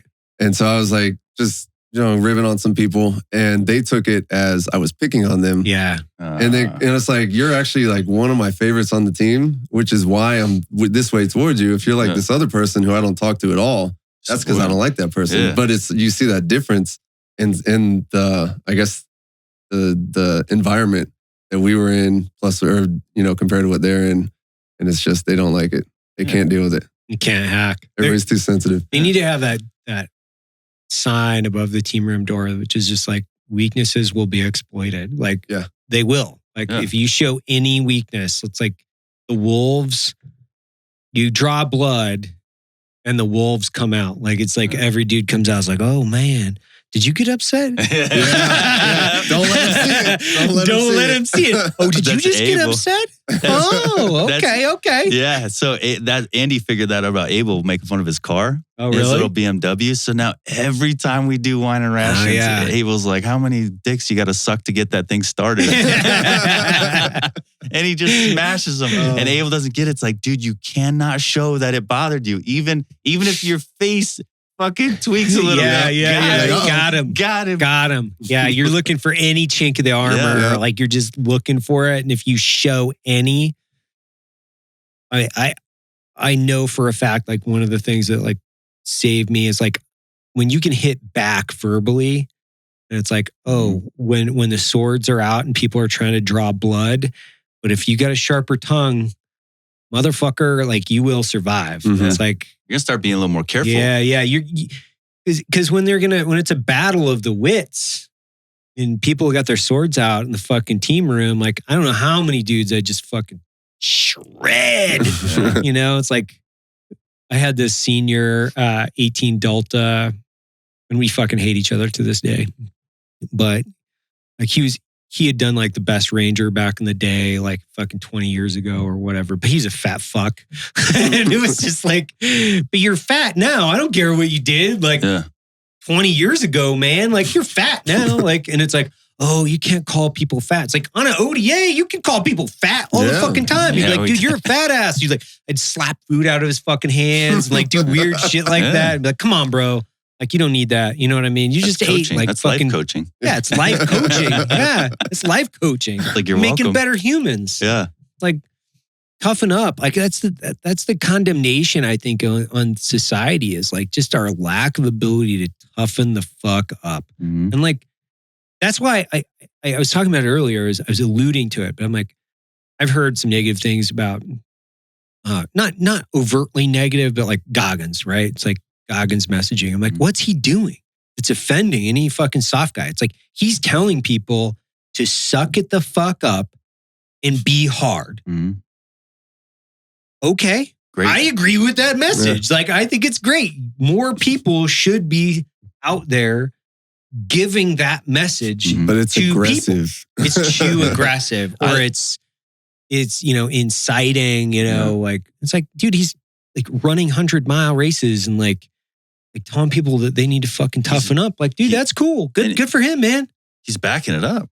Yeah, he backs it the fuck up. He's telling you, he's telling you to fucking go harder, but then he's going so hard that you're like, this guy legit fucking believes everything he's saying. And then to the point where his feet are falling off, and he's breaking world records. So it's like, he's not just saying it, because I can understand if you're just saying it and then you're fat and you're like, you're not doing it. But he's literally, go hard. He's running hundreds of miles at a time and his fucking skin's falling off his feet. Like, maybe there's some fucking juice to tap into there. You don't have to go hard like that. Right. You can maybe just to add 10% hardness. I don't know. Use it for inspiration. I read that book and I got pumped. I was like, I could be doing more. I did too. I was like, I read it and I was like, I wasn't like, I'm going to go fucking, run 200 miles, but I was like, I could be doing a little bit more. I could be adding a little bit because I feel like I already work hard, but there's always like somebody else makes you realize that you could be pushing a little bit harder. And you did that for Kurt. So he told me this morning, he's like, woke up in the middle of the night doing math. He's like, he goes, I got to fucking burn the ships, dude. Burn the boats, man. Yeah. And so each person brings a little bit of different kind of inspiration to it. So yeah, it's like, you don't have to like only fucking listen to Goggins. And therefore he's like, oh, you picked Goggins? Sucks for you, man. You're running 100 miles everywhere you go. But your story, sorry, I'm interrupting you, but your story, like, because he's still working and he's running the store. Right. So he has no fucking time. Right. And two daughters out. Yeah. 2 kids. Time. Yeah. So you talk about living under your desk. He's like, dude, I just got to fucking quit my job. And then that gets me fired up because I'm like, if you're sending it full force, that means how you give me the number of what you need to survive that we need to hit with that store. And then we'll equate that to how many videos we need to do. Right. And then I'm going to start busting out any amount of videos you need to get you doing this full time. And then the team comes and we build it up, and he got that from your experience in your 2 years. It's like, we could be doing more. Even when you think you're fucking full throttle, it's like somebody comes along and is like, yeah, you got another gear. And I think it's cool. Yeah. There's always more. Like, that's the thing, is like, there's always more. I mean, I do it even today.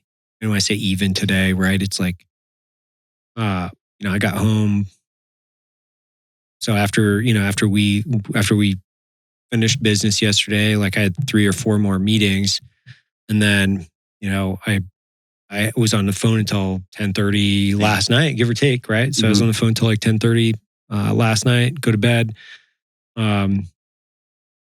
Woke up, and, got my daughters ready for school, like, doing dressing everybody and getting them, out the door. And then I had 2 or 3 meetings this morning before we got on the podcast, right? So I'm like, but I got to remind myself every fucking day. It's like, hey man, like, you can do a little bit more. You can do a little bit more. You can do a little bit more. You can do a little bit more. And you have to constantly do this level of time triage. That's what I've called it for 7 years, like time triage.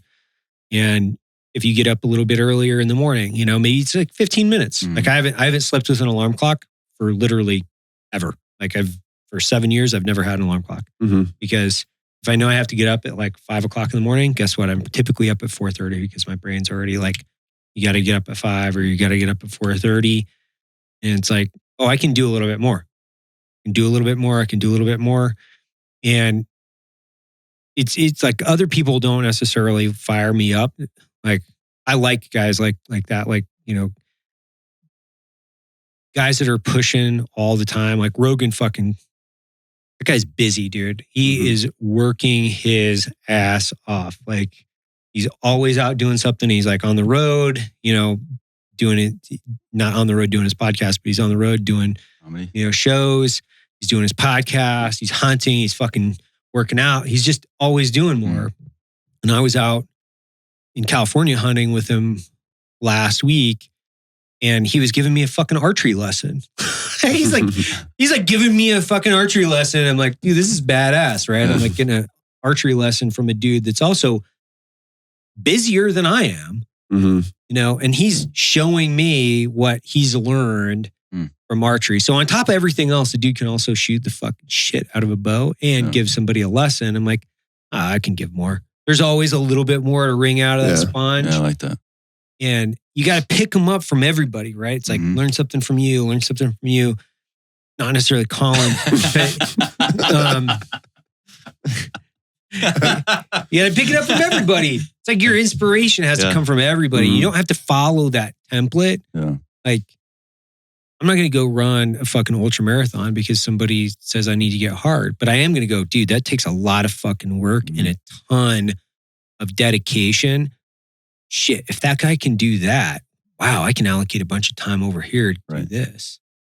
I fucking love people like that, man. Like they fire me up like Jocko, you know, John Dudley. All these guys are like at the top of their fucking profession. Cam. Gosh dang, that dude is always getting after He's fucking getting after it. And there's nothing wrong with the message. Yeah. It's like, keep hammering. Keep hammering. Like, keep fucking taking it down. Yeah. Like, dude, that's awesome. Yeah. He's not posting fucking photos of his Maserati like on the fucking airstrip on the way to his private jet, like with his fucking cool sunglasses about how easy it is. No, he's like huffing the fuck up. Yeah. Like, make life more difficult, do something challenging. Like, his message is awesome. And then what's crazy about Cam, and I think that a lot of people miss this part of his message, he's been doing the same things so consistently for so long.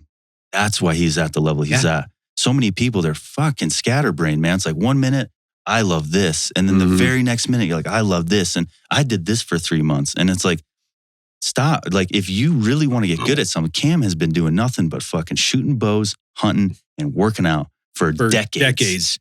For fucking decades. Like, I haven't done anything but jerk off for decades.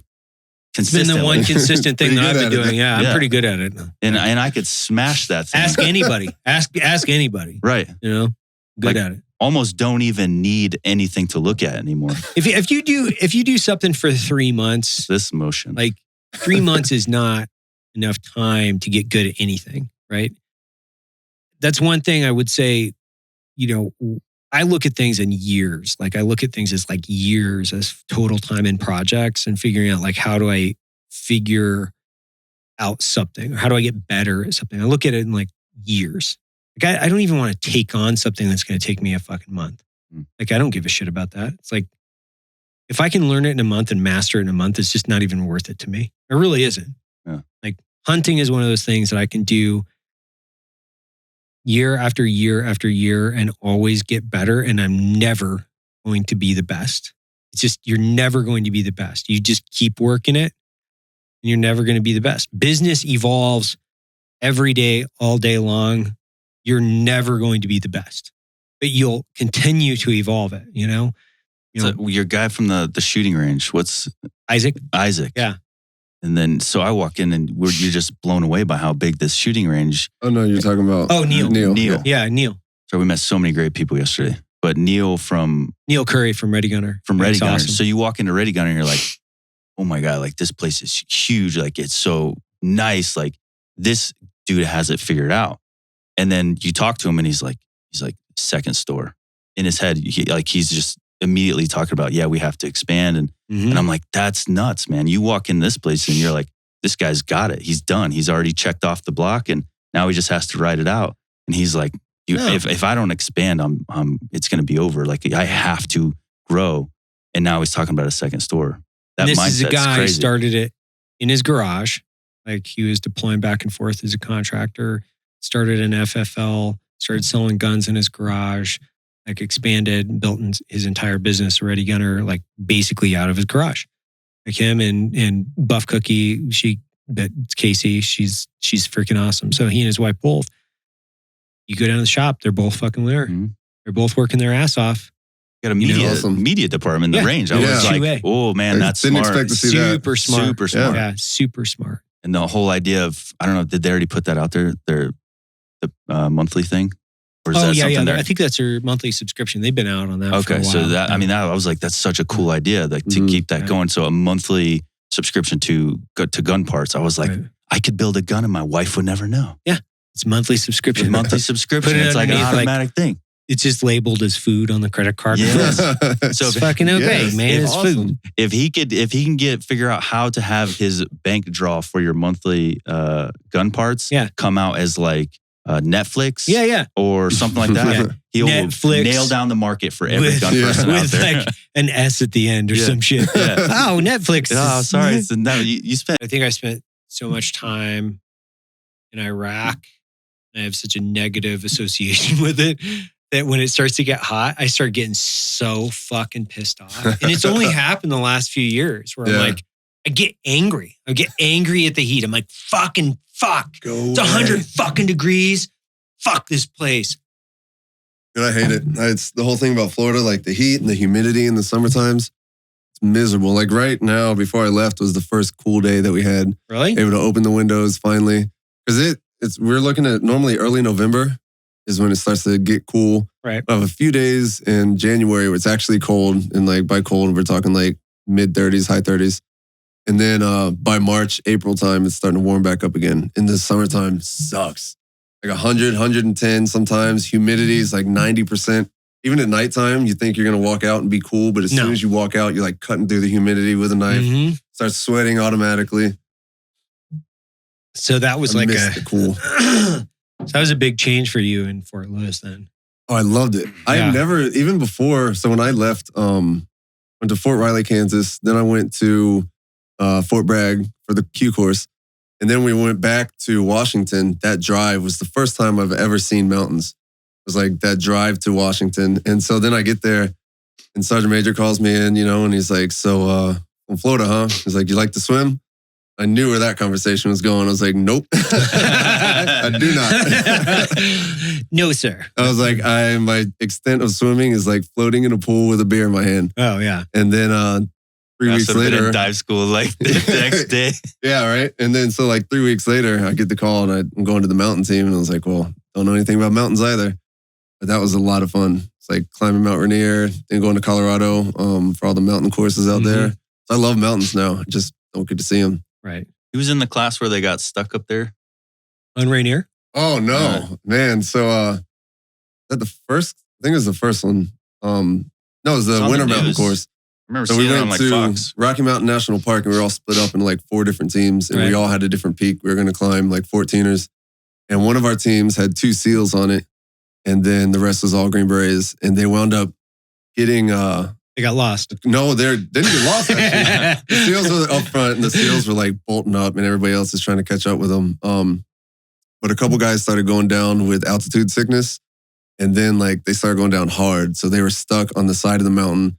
They couldn't make it to the peak. They couldn't go back down. And it was getting dark. So they had to just hunker down. It was supposed to be like a 8-hour journey. Just to be clear, who went down? It was the GBs. Oh, shit. Yeah. But then, so they ended up having to stay overnight. It was like national TV where they had to call in. The park rangers had to come in. Sweet. One of the guys was able to reach back to his team sergeant at 10th Group, and his team sergeant defied all orders from the leadership there, drove up to Rocky Mountain National Park that night, went up the backside as a walk-up on the mountain, went up the backside, rappelled down like some shit out of a movie. Fuck. So like they were talking about when the sun started coming up, they just see him, I think his name was Eric, rappelling down the mountain to come rescue them. Are you serious? Yeah, man. And then in the video, I actually found it recently where I was filming the TV. You see the helicopter on the top of the mountain, and CNN was the one that had the news helicopter flying around. And they're picking everybody up. And when the helicopter takes off, there's one person left on the mountain, and it was Eric. He refused to get in and just walked down. And then when I went back, hard motherfucker. Yeah, dude, That's so fucking cool. I went back a year later, and then he was the NCOIC of the course. That's fucking cool. Dude, that is one of the Dude, coolest fucking stories I've heard in a long time. That was a hard guy. Like, you will not go up there. It's like, my team's up there. That's basically what happened. Really? My team's there, sir. I'm going. That's so fucking cool. Yeah, roger that. Yeah, that was a good time though. And I could just see like that cliffhanger moment where he's just rappelling, the sun's rising. Like, we watched that recently, actually. Yeah. And I was like, tell me about Cliffhanger from a mountain perspective. And he's like, this is fucking stupid. It's good. It's exactly spot on. Yeah. Oh yeah. I don't know what you're talking about, man. They're tied in with like plastic belt clips from like a JanSport backpack. No, dude. Wondering why the girl died. Yeah, no way. That's like so accurate. In one scene, he had the equipment on, like all the harnesses and everything, and he's just free climbing. Yeah. I was like, why are you carrying all that gear? Like 25 pounds of gear on. His technical advisors on that must have been so good. Yeah. Like they were so good. As a college student, he's like, I climbed once. Yeah. So my team sergeant was a mountain guy. And so he was like, do you want to go climb? And I was like, you know what? Yeah, it'd probably be cool. Let's give it a shot. Yeah. So we went out to the Flatirons in Colorado. And as soon as I got on the side of that mountain, I was scared to death, dude. I was like, this is the worst fucking experience of my life. Like if I can get down and just jump off and parachute down to the bottom, I would do it right now. Like there's a point where I didn't know what to grab. And he was like, you just grab this. It's there. And I was like, what's there? There's nothing there. It's not there. And then, so the whole thing was when he's lead rope, he's like, he'll tell me when he's set, right? So that way I know that I'm good. So if I fall, he's got me set in on the next one, right? Or is what is that called? Is he lead? He went up first. He's top rope. Well, what I didn't know is that in Flatirons, the one that we climbed, there was a steep section and then it went back. So I couldn't see him anymore. So now I'm hanging on the side of the mountain, scared to death. And I can't fucking see him to know if I'm tied in or not. Right. So I could start going. So I was like, I might die right now. And I'll be like, so I start screaming. Makes your butt pucker. Hey! I'm like, hey! Are you tied in? Were you like, I'm so triggered right now? This is offensive. Just no response. And finally I was sitting there for like 10 minutes and I was like, I'm so scared. And it got so real, but I was like, I have to go. Like, what am I going to do? Sit on the side of the mountain? Like, yes. Probably by now he's tied in. So I just went and I've never been so scared. And then I get up there and he's like, what took you so long? And I was like, what do you mean?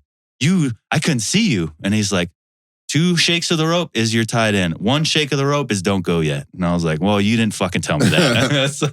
It is wild when you go out there. We're in El Dorado Canyon at one point, and we're rock climbing up and down, and there's a guy out there just like running laps. So we're like tied in like you are, full gear, helmet and everything. It's like taking forever to get up the rock face. And there's this one dude out there, no shirt on, just some shorts, long hair, no rope or anything like that. And he's just doing laps. He gets up, walks down, goes again and walks down. So like in the time it took us to go up once, he's already gone up like 2.5 times. It's like, it's fucking wild. Like if I would falls, never. He's dead, right? Yeah, like, yeah. One slip and you're dead. Yeah, for sure. Because I mean, they're not small paces that we're climbing, but those people out there are just crazy. But he's probably been doing it his whole life. Right. So to him, that's not steep. Yeah, probably not. Because on Flatirons, people were doing that too. They were walking up past us. And I was like, why would you put yourself in that position to where just one little slip and you're just dead just like that?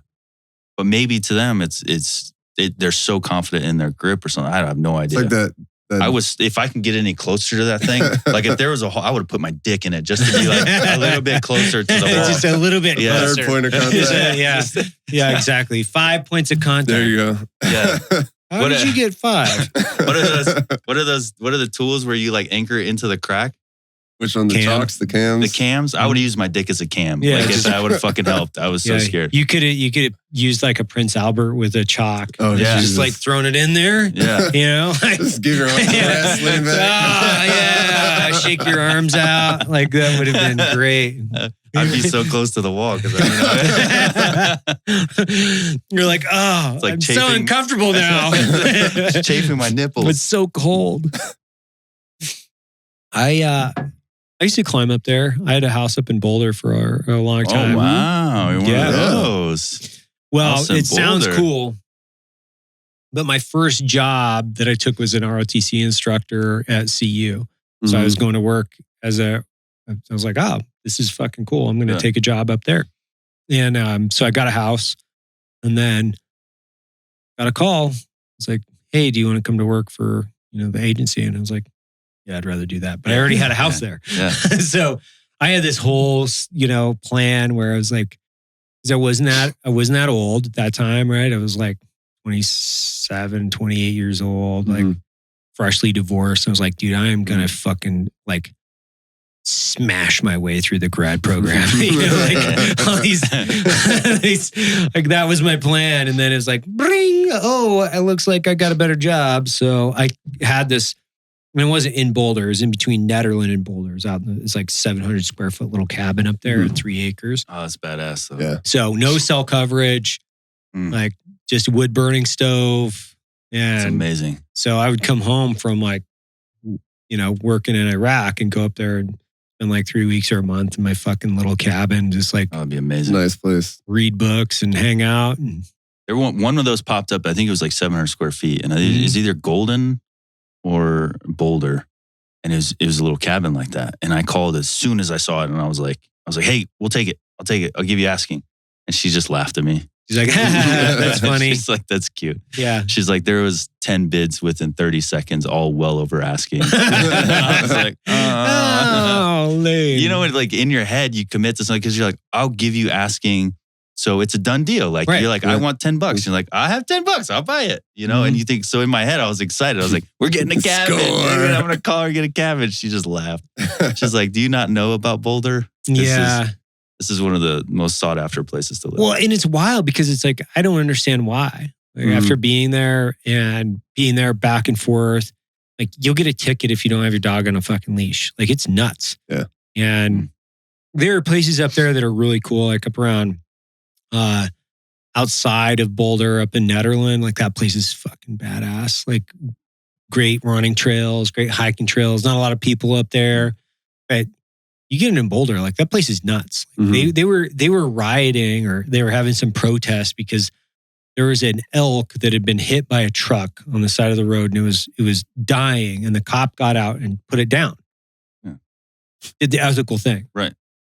People in Boulder were protesting the cop shooting the elk that had been hit by a car for putting it down. And you're like, boy, do you guys not, boy, you guys don't even have like an understanding of ethics in any way, shape, or form. Like, Take it to the vet, take a wild animal with swords on its fucking head, put it in the back of your cruiser, and take it to the vet and patch Seems it up. logical. It seems logical. Yeah. We were just talking yesterday, a game we would play in Boulder, we'd call Hippie or Homeless. Yeah. You can't tell. It's like, they look homeless, but they just got loads of trust funds money probably, and they pay a lot of money to look homeless. Yeah, I used to play that same game in Seattle. It used to be German or gay. And it was like just determining, like, it's be like, Specken Sie Deutsch? And they'd be like, what? I'm like, nah, never mind, man. We get it. Yeah, we're good.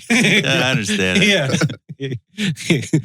But yeah, you could hippie or homeless. That's a good game. We actually should play that. You guys should film an FNG video about just cruising around like hippie or homeless, and do that in Colorado. You wouldn't really know. Yeah. We actually, Jared did a video with Derek Wida several years ago, and it was German or gay. It was a super funny video. And, You were showing us some bangers yesterday. That shit was... Woo!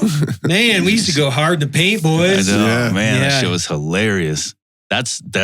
I mean, hashtag goals. That's what we're... Yeah. When you can get that many people to laugh, that's awesome. That's a movement at that point. Whether they laughed or not, I don't know. I think it's probably subject to debate. But When you guys, I have a question as far as like creating content. When you guys were in the earlier phases, did you ever concern yourself with like what people thought as far as offending anybody? No. We wanted to offend people. Now the problem is that we still want to offend people, but now they'll deplatform you for being a little bit too aggressive, right? They'll you'll get your YouTube channel like taken down in a heartbeat, or you'll get your Instagram. And it's like, man, this is our business. Like we have to communicate with our customer. As much as we personally want to do something, we still have to play by the rules. It's kind of like, I would love to drive 100 miles an hour everywhere. I'd love to, but it's 55. That's supposed to speed limit. Everybody can complain about the platforms and they're limiting speech and there's a bunch of I would say fairly logical arguments for what they can and can't do on the platforms for limiting speech. But also have to make like the determination. Okay, is this where I'm going to make my final stand with this one video with this dick joke that's going to offend 200,000 people, or am I just going to be like, let's keep that one out. Maybe let's find something a little bit more, maybe less offensive. And you can't complain about it because you know the rules. You just have to go, okay, those are the rules. We just got to play the fucking game. And, it's forums like this, this will be on YouTube, but it's a long conversation over the course of like 2 hours. And I'm sure I've said a dozen things that would offend people, but it's going to be downloaded through Spotify and a few of these other things. And hopefully people are like, oh, that's funny. And yeah, these guys are kind of knuckleheads, but they're kind of knuckleheads like me, right? So we're not offending a lot of people on these things. Yeah. That's Abel's job, is to edit out some of the things that Andy says and I say that tend to go. Abel's like, we're not including that. Andy's the what? Yeah, the butt fuck segment. Like we do stuff like that all the time. We're like, we're just gonna chop that out. Or we shoot, because I'll come up with something. I'm like, I'll shoot it because I want to see it in video. But then we'll do 5 different takes, and then we'll take like the cleanest one because I'm like, that one's way too hard, man. Like Andy's always like, yeah, you can put that in. Abel's like, we're not putting it in. We're not putting that in. He's like, it's your channel. I don't give a fuck. Throw it out there. Send it. So FNG Academy, let's unpack that. Give us the elevator on FNG Academy. Yeah. So our whole mission is to, like we were talking about earlier, is to get as many people interested in special operations as possible. So I feel like that'll help them in 2 ways. So one, they'll either accomplish their goal and become special forces. The more people we get to sign up, the more selective cadre could be, and we increase, better the force that way. But then, people that don't get selected, we're still bettering their lives because we're convincing them to step outside their comfort zone and try something difficult. And we all know that the best way to grow is to try hard things. And we learn so much more through failure than we do success. Like, I'll never forget how much I learned through Ranger selection because I got hurt and made a lot of stupid mistakes that led to getting hurt, versus SFAS because I did well from those Ranger experiences, so regardless if you get selected or not, if we can convince these people that first, we're not superhuman, you could be a normal person, you have to believe in yourself, and we believe in you, and we're breaking down that barrier that like all SF guys are just monsters and run 100 miles and do all this crazy stuff. They're Tim Kennedy. Right. Every SF guy is exactly like Tim Kennedy. Right. Basically. Everyone's Tim Kennedy. Yep. So you have to be able to be a UFC fighter. A really competitive UFC fighter. Mm-hmm. Yeah. And a black belt. And a black belt in Brazilian Jiu-Jitsu. Yeah. And have a shooting you got to be able to shoot really well. You got to be able to shoot. Yeah. Same. Everybody, right? Everybody. Yeah. Everyone's Tim Kennedy. So like, I wouldn't want to be locked in a room with Tim Kennedy I don't think I'd make it 5 seconds. And I've been to combat. You might. Yeah. Because I mean, I could probably run for 5 seconds. You can probably run for 5 seconds. To be fair, I think you can run for 5 seconds. I could juke him for 5 seconds. Yeah. So, but and then breaking it to the point where, so people that have already gone and then have failed, it's like, hey, you're not a failure, right? You start learning from those experiences, get better, and then take those failures and do something in the civilian sector that betters the United States of America. Because the way we better our country is by bettering the people that live in our country, the citizens. The better they get, the more intelligent, the more books they read, the stronger, the more they exercise. We're all going to grow together. And so that is our goal. We're going to, hopefully convince you to try hard things and get more people into special operations. More people are going to fail, and we're going to help them through that by letting them know they just got a huge dose of growth, and now they can go apply that growth to something else. Yeah, that makes a lot of sense. Mm-hmm. And I think if they're military guys, and I know there are a lot of military guys that listen to this, and they're thinking about going to selection, they need not think about it anymore. Like, they just need to go. Mm-hmm. Right? It's like they have to go out and try, because the other thing is that they're going to spend the rest of their lives wondering if they could have made it or not. Yep. At least if you go, you succeed or fail, Yep. The worst thing you can do is think about it and not go, and then spend the rest of your life wondering. And the other thing that I would say that people need to go is when they go, they need to fucking full-heartedly commit, which is like they can't leave anything out there. Because that's the other thing that'll eat. And I've seen it eat guys alive. Like, oh man, I could have pushed a little bit harder. I could have done this. Or like, why didn't you? Yeah. Well, I was thinking about my wife, or I was thinking about my kids. It was like, you can't think about any of that. Can't think about any of it. You just got to go. And then guess what? There's a lot of guys that go to selection, get selected, and don't go to the Q course. They're like, oh, I'm going to stay. It's crazy to me. Yeah, It's there's crazy. so many that do that. But there's a lot of guys because they're like, hey, I went. At least I know I could have gone to this selection. I'm like, at the end of the day, it's going to make regiment better if people go. Just go.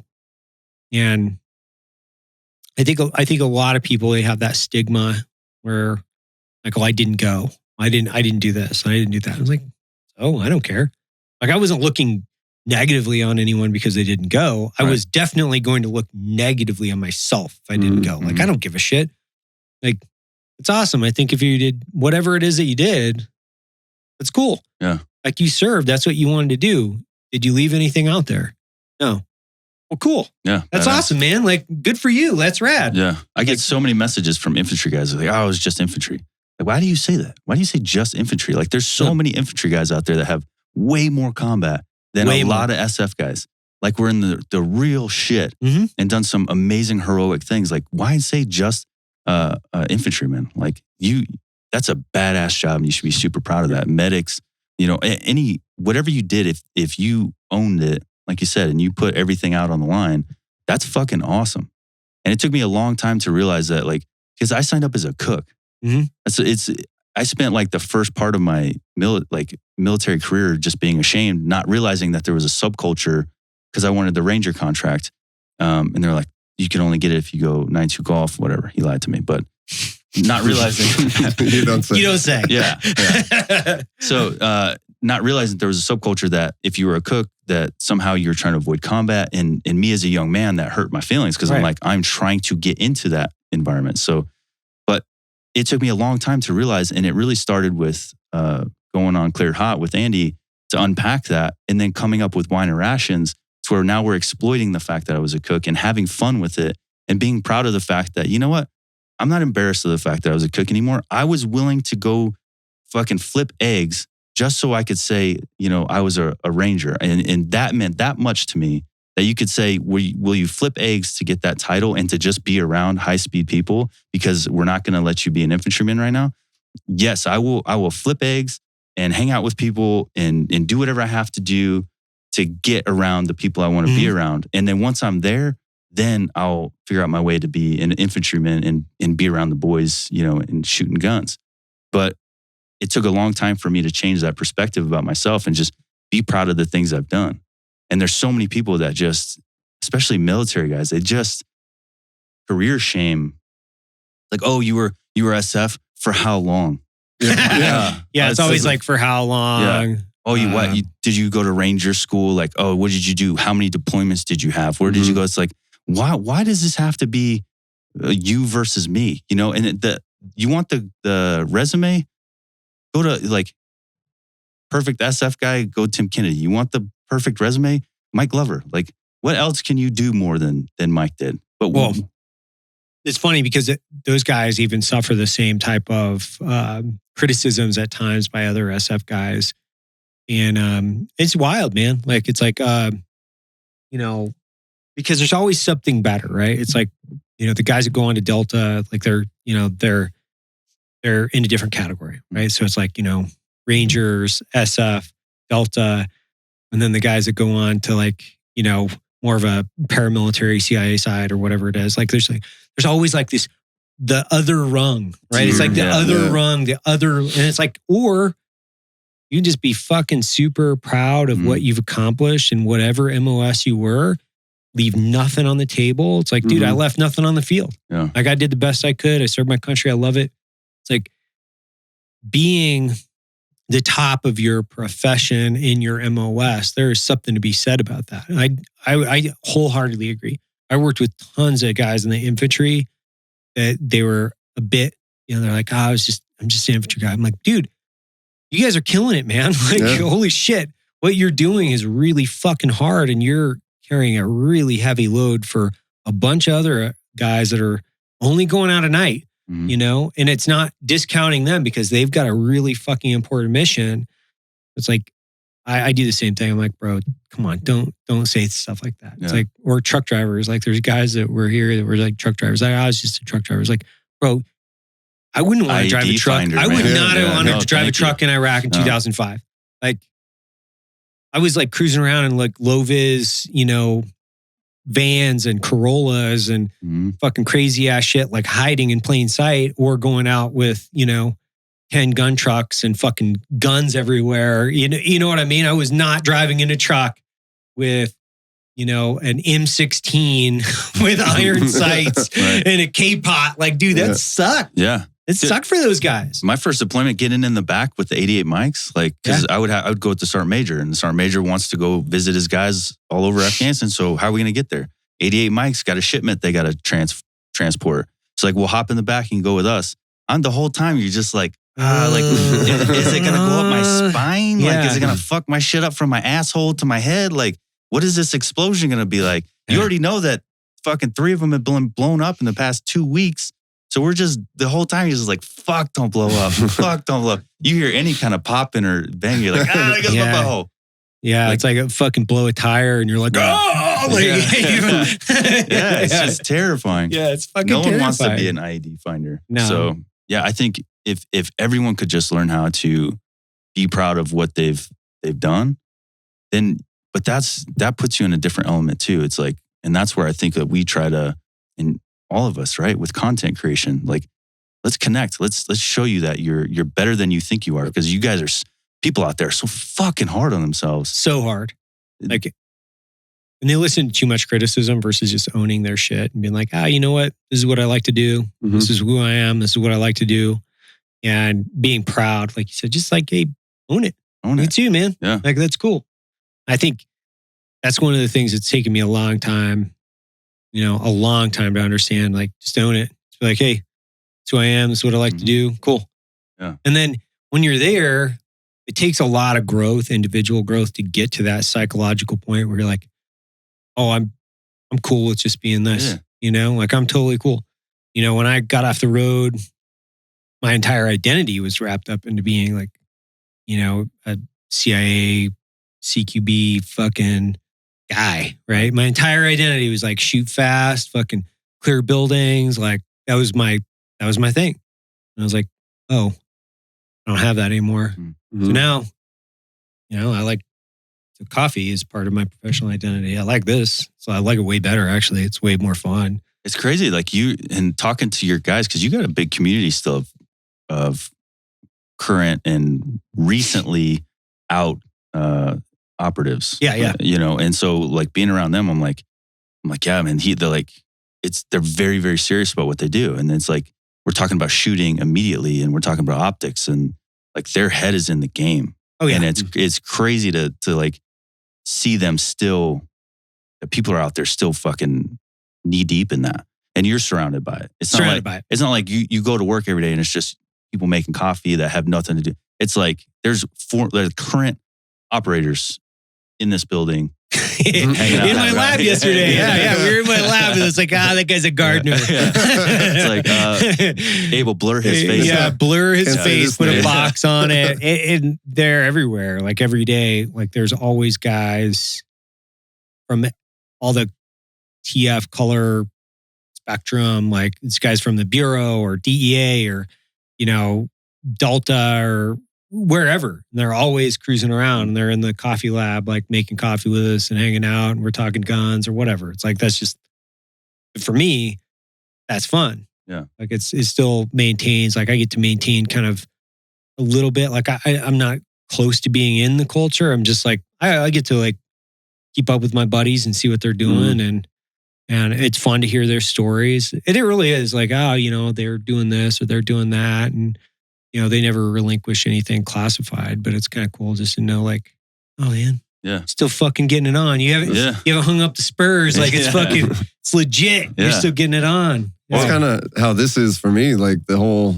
like, the FNG crew and, like, going around and just hanging out. And I was telling them last time, it's almost like being on a team again. Yeah. And so for the same thing for me, like when I got out, kind of you lose that identity and you're kind of just like floundering for a little bit. Like, well, this used to make me special, but now I'm just a normal guy like everybody else. And then, it took a long time for me to kind of get past that and be proud of, where I'm at and what I did. But then now hanging out with these guys all the time, it's just being close to it, but just not fully in it anymore. It's cool. And I love that vibe and the camaraderie and the brotherhood. That's the best of both worlds. Yeah, for you sure. get to see it from afar, stick your toe in it when you want it, and like come back out and be a civilian and be like, oh, well, I guess pot's legal here. Might as well. Yeah. Partake a little bit. Yeah, get all the benefits that you didn't get before. Yeah. And it's crazy, like, because Tom, he, our other teammate, he's still in. He's still in. And he's miserable, dude. Yeah. He's like he's doing that, the whole brag, like your time. And then after that, like he's probably gonna go back and it's team sergeant time at that point. Right. And it's like, dude, like maybe you're gonna like you're not looking at a whole lot of fun for the next 5 years. It's gonna be a lot of like politicking and once he determined that the FNG Academy is his future and like he's not gonna fight to become a sergeant major, all of a sudden it's like, what are you doing then? No one's gonna give you, you're supposed to be an E8 trying to fight to become a sergeant major, Right. And getting team sergeant and doing all this stuff. But he's like, I'm just not. I just wish I was out there with you guys, traveling around, hanging with Black Rifle, hanging with Andy, like making content, having fun. And I'm like, your spot will never go away, and we're here waiting for you. It's like as soon as you can make that leap, we can't wait for you to be full time. Yeah. But it's crazy for us to see that, like guys that stuck it out in the military and maybe shouldn't have because there's other opportunities out there that they just didn't know existed. Well, and they're cooked, right? They're baked. They're done. They've been done for like several years, and then they're just like making everybody's life fucking miserable. Yeah. And everybody knows that guy, right? Or those guys. It's like, oh, you're just a dick. Yeah. Like you should have left 10 years ago, but you fucking didn't. And now you just like, your job is to loiter and cause as much fucking miscontent as possible. And it's like, man, you suck. Yeah. Right. And it's like, I think that's what makes a lot of the other units more appealing, because guys are like, well, I'm going to go on where other people are like really happy and moving the needle. And I think that's what, when guys go to multiple selections and continue to move up the rung, so to speak, they're like, oh, there's a bunch of people that are like unsatisfied and they left a bunch of shit on the table and they should go on to another selection or do another thing. But it's like, I always hear guys do like, it doesn't matter what. So now, now I'm totally out. I've been out forever, but everybody has a problem with the unit they're in. Like everybody, like no person is like, this is the fucking greatest place ever. We got no problems. Like this place is awesome. Yeah. The only place I've heard like that is like it's CAG. Like I've heard that multiple times from multiple people. Are like, they fucking love it here. I never want to leave. It's fucking awesome. It's like the greatest place ever. Yeah. Well, my Delta is over there now. Nothing negative has ever come like. And you want to hear something negative, right? You want to hear it. Yeah. You kind of want to, but you're like, man, there's got to be some downside. Like, what's the downside? No, man, I can go to the cage, like sign out 1,000 rounds of ammo, go do a bunch of demo and hang out. Like, oh my God, really? That sounds awesome. It does sound awesome. I want to go back in. It is awesome. Yeah. It's like, damn it. Well, shit, fellas. Thank you. I really appreciate you guys coming out. It was awesome. Yeah, man. It's Thanks for awesome having couple us days. Where can they find you guys? Yeah, so the FNGacademy.com is our store. So we sell, selection stuff to help them get ready, compasses, map cases, obviously merch on there. And then the FNG Academy YouTube channel and FNG_Kurt for Instagram, and then Sean Buck Rogers on Instagram. And it's fucking awesome. Dudes, it's been great. Thanks, man. brother. Thanks, man. Thanks for having us.